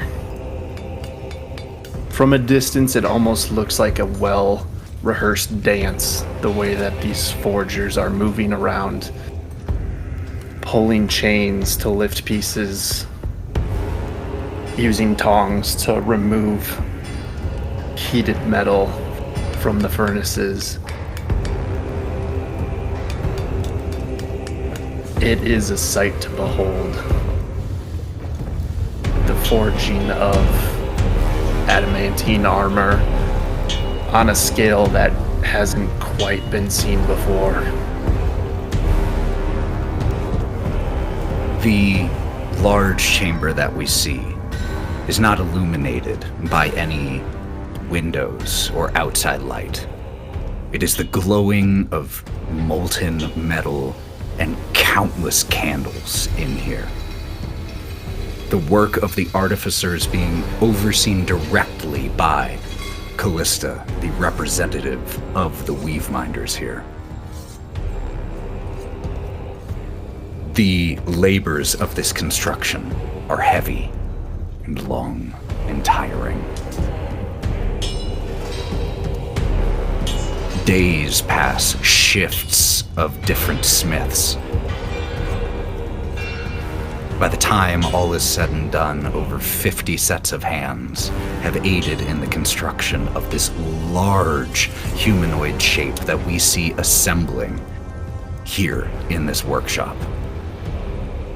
Dwarves, gnomes, humans, orcs, goblins, countless different species lending their craft to this creation. As the days pass, and Kalista continues to watch over the goings-on, what do we see on her face? As every day passes, as every hour, as every piece is added, she becomes more and more, I wouldn't say pleased, but satisfied. As every hand touches it, touches him, she grows more and more excited in a way. Like watching the final touches of a project you have waited for ages. Something that finally tests your limit. Your creativity being built in front of your eyes. We see the sparks flare, reflected in Kalista's hawkish gaze. Here in the center, still suspended by chain, the large metal humanoid shape begins to take form, the pieces laid into place. Aaron, with the exception of the head, which is still being constructed, what do we see here? We see a massive figure. When it's fully stood up next to the dwarves, the humanoids, it towers over them. Each leg reaching 4 to 5 feet. The torso adding on. As the camera pans up, there's the attachment of a giant metal belt with flames engraved on it. As the belt is welded into place. And the camera keeps continuing upward to the full chest plate that is void of any insignia. It is just pure strength and power. And the pauldrons get lowered on from massive chains from above and affixed on each side that are almost the same size as the chest piece. We see now as the head is placed atop the chest here. Could you describe the head as it is lowered into place? It looks almost as if it's one smooth piece. Void of face, eye slits that go across, and one down the middle. It's not completely smooth. There are some variations along the mouth, on the sides, and then along the back, 3 blades arise out the top. And everything with the candlelight flickering across it has a shimmer of bronzish metallic. And eventually the hammering slowly stops. And the light from the forge is dim as more candles are brought in to illuminate the room. And we see as the work, at least the work of the artificers and the smiths, has completed on this shape, on you, they do not stop their labors. And behind in the distance, we see another similar shape being constructed. As the smiths and artificers move away, there are 7 individuals who come in a circle around this completed work, all dressed in the garb of 7 different faiths: Moradin, Ilmater, Chantia, Selûne, Kelemvor, Bahamut, and Sylvanas.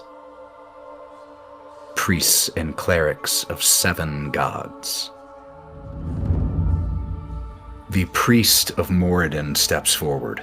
He is a stout dwarf dressed in ceremonial, heavy, rune-etched mithril armor with a smith's apron draped over it. His beard is braided with iron rings, which themselves have prayers further inscribed on them in Dwarvish. And he breaks the circle and walks towards this creation.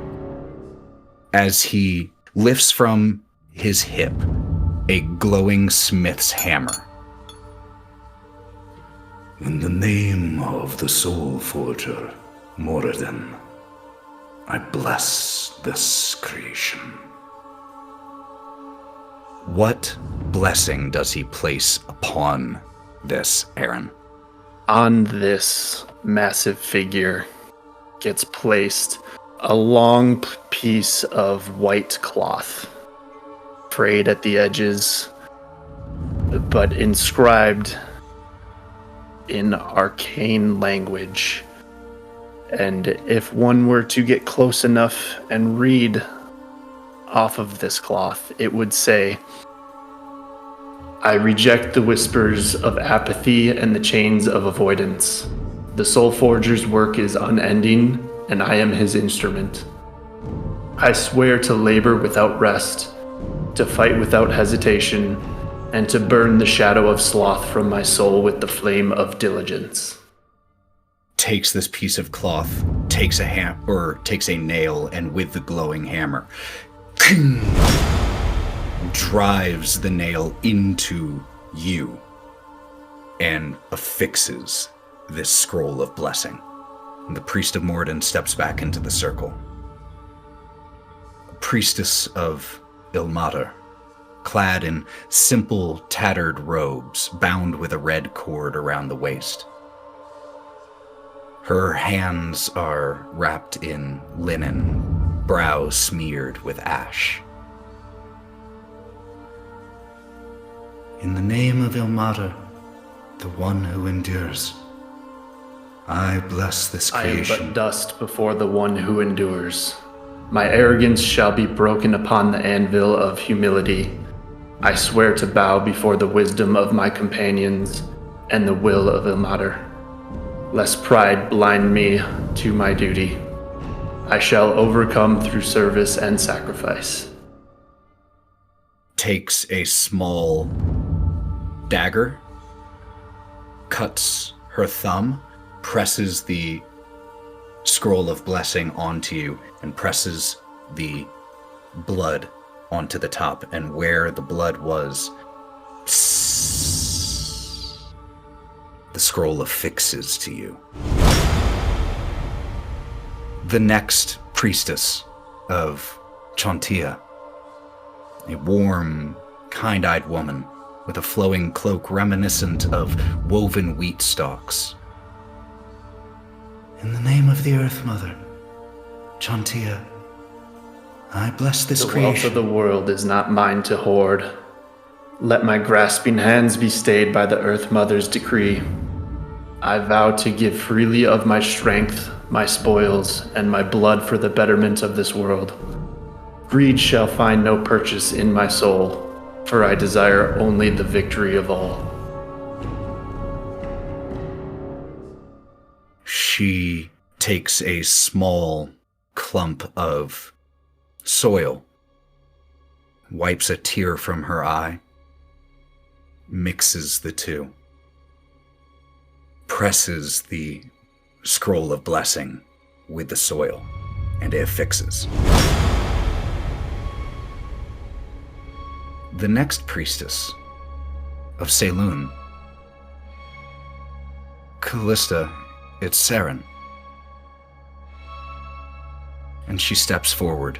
She's draped in a cloak that shifts between silver and deep blue, shimmering like the night sky. A crescent moon circlet sits on her brow.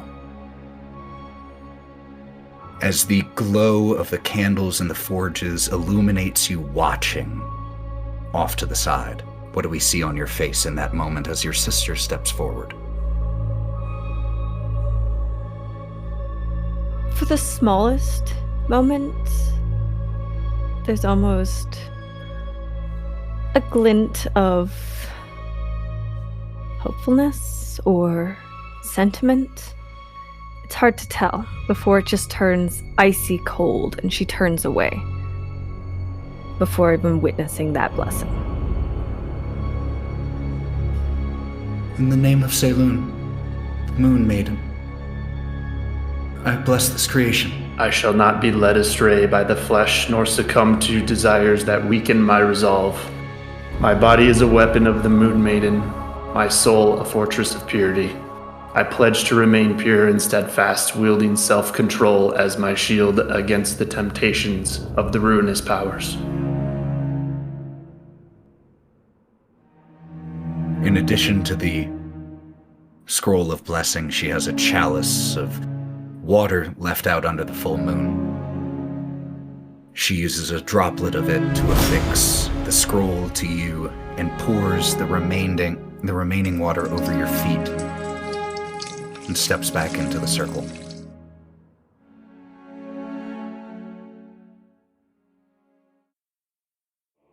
A warrior-looking priest in pristine, platinum-trimmed robes that reveal underneath his muscular form draconic motifs embroidered all up and down the cuffs, his eyes burning with silent wisdom. In the name of Bahamut, the grandfather of dragons, I bless this creation. I shall not covet the laurels of my comrades, nor begrudge the gifts of Bahamut upon another. The triumph of one is the triumph of all in his name. I will strive to strengthen myself without resentment, for envy is the blade of treachery. A tiny dragon scale affixes the blessing of the grandfather of dragons to you. The sixth figure who steps forward, a solemn, hooded figure in black and gray robes. A holy symbol of a set of scales held by a skeletal hand. In the name of Yvvor, the great guide, judge of the damned, I bless this creation. Though rage burns within me, I shall not let it consume my reason. Fury must be tempered with focus, lest it lead me astray. I vow to channel my anger into righteous conquest, striking only where the judge of the damned requires. A single copper coin the priest of Yvvor pulls out. And as he lifts it, it melts like wax and seals this scroll to you. The seventh figure, a hobgoblin, ancient in appearance, wrapped in a cloak that looks almost like it's still made of living ivy and bark. The smell of fresh rain and deep wood so strong around him that in a small area it even overpowers the smell of the forges. In the name of Sylvanus, old Father Oak, I bless this I creation. shall not partake in excess, nor surrender to the weakness of overindulgence. My sustenance is duty, my hunger quenched by service. I pledge to temper my desires and make of my body a temple fit for Sylvanus' purpose. A wooden bowl filled with sacred spring water. He pours it over the scroll of blessing as he presses it to you. And it affixes itself. The 7 figures stand still in a circle around this, each one of them praying silently to 7 different gods. Kalista is going to come down from where she has been standing in this small balcony-like overseer post. And she will walk between the 7 figures, just between a couple of them, to make her way to the hulking figure in the middle. Without looking, without interrupting their prayers, she will reach up with a gentle touch to the small piece of fabric that her sister placed there on him. She will cast fly, so she can raise herself to be face to face with this figure. And as they pray, she will reach out and place her hand on the side of his head or his cheek in a gentle caress. And in a whisper that seems to carry above the sounds of prayers and forges and heating of metal, she will simply say, Jaeger. Your eyes open.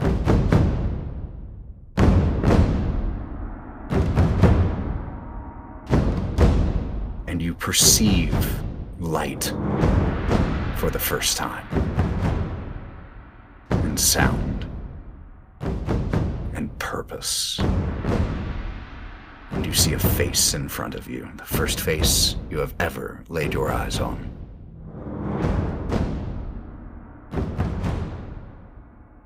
And his head slowly tilts up to meet hers, which she's hovering slightly above his. And it is a beam of orangish gold light from behind the helmet. His movements start slow, but very fluid and very direct. But he remains focused on Kalista, and after a second says, "What is the meaning of this creation?" You are to serve. You are to protect.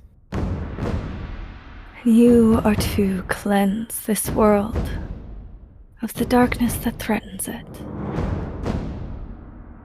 Do you understand, Jaeger? His head tilts slightly. By your command.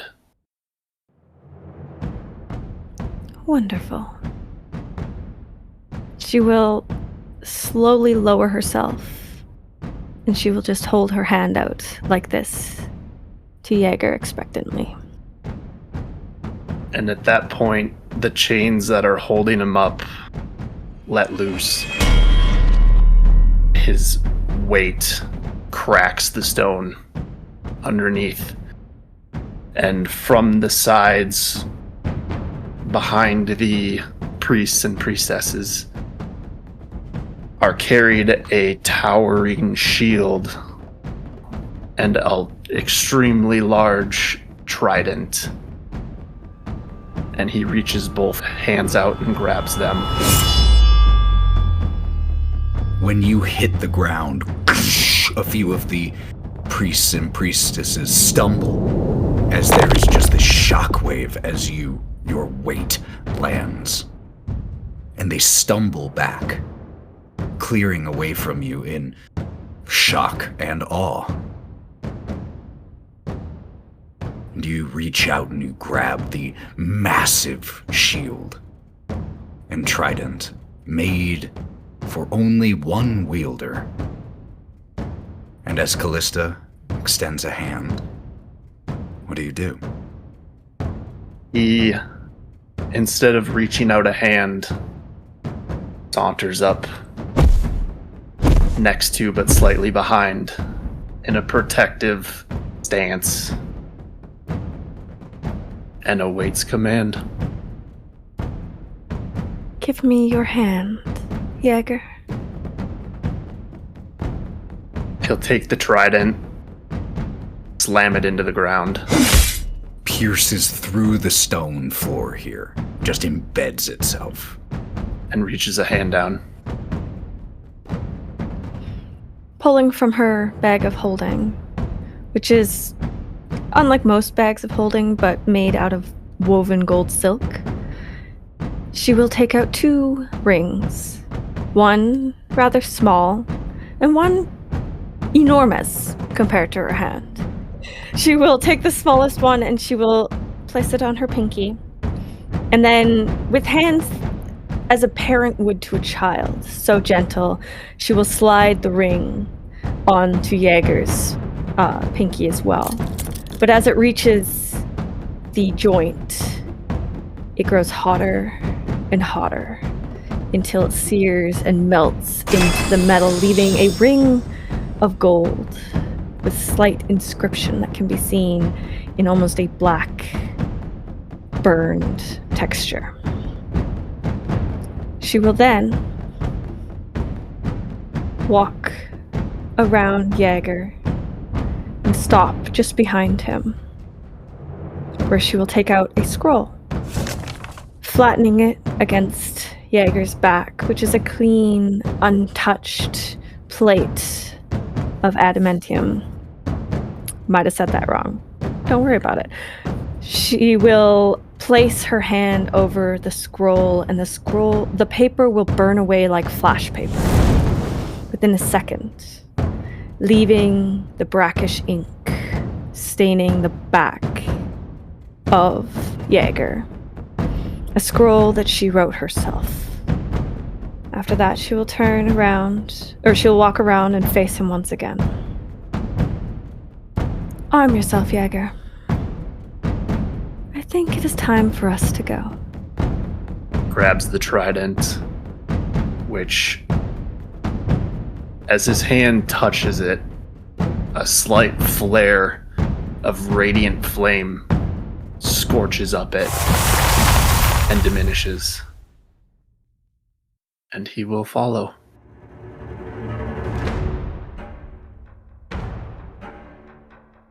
We see the light temporarily in here go bright as the illumination on the trident, and as you shunk, unearth it from where you had embedded it.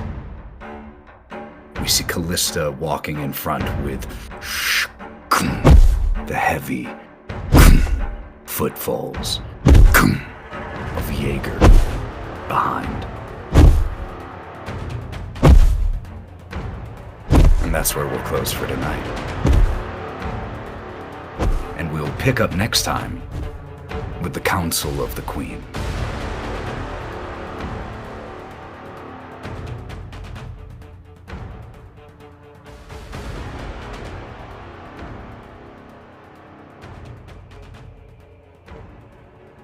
Lords of Sin is Cory J. Phillips as Shin, Danielle Phillips as Valkerie, TheMalloMan as Lorwryn, Aaron as Jaeger, Matty as Kalista, Mav as Korrin, and Ethan as all the other stuff.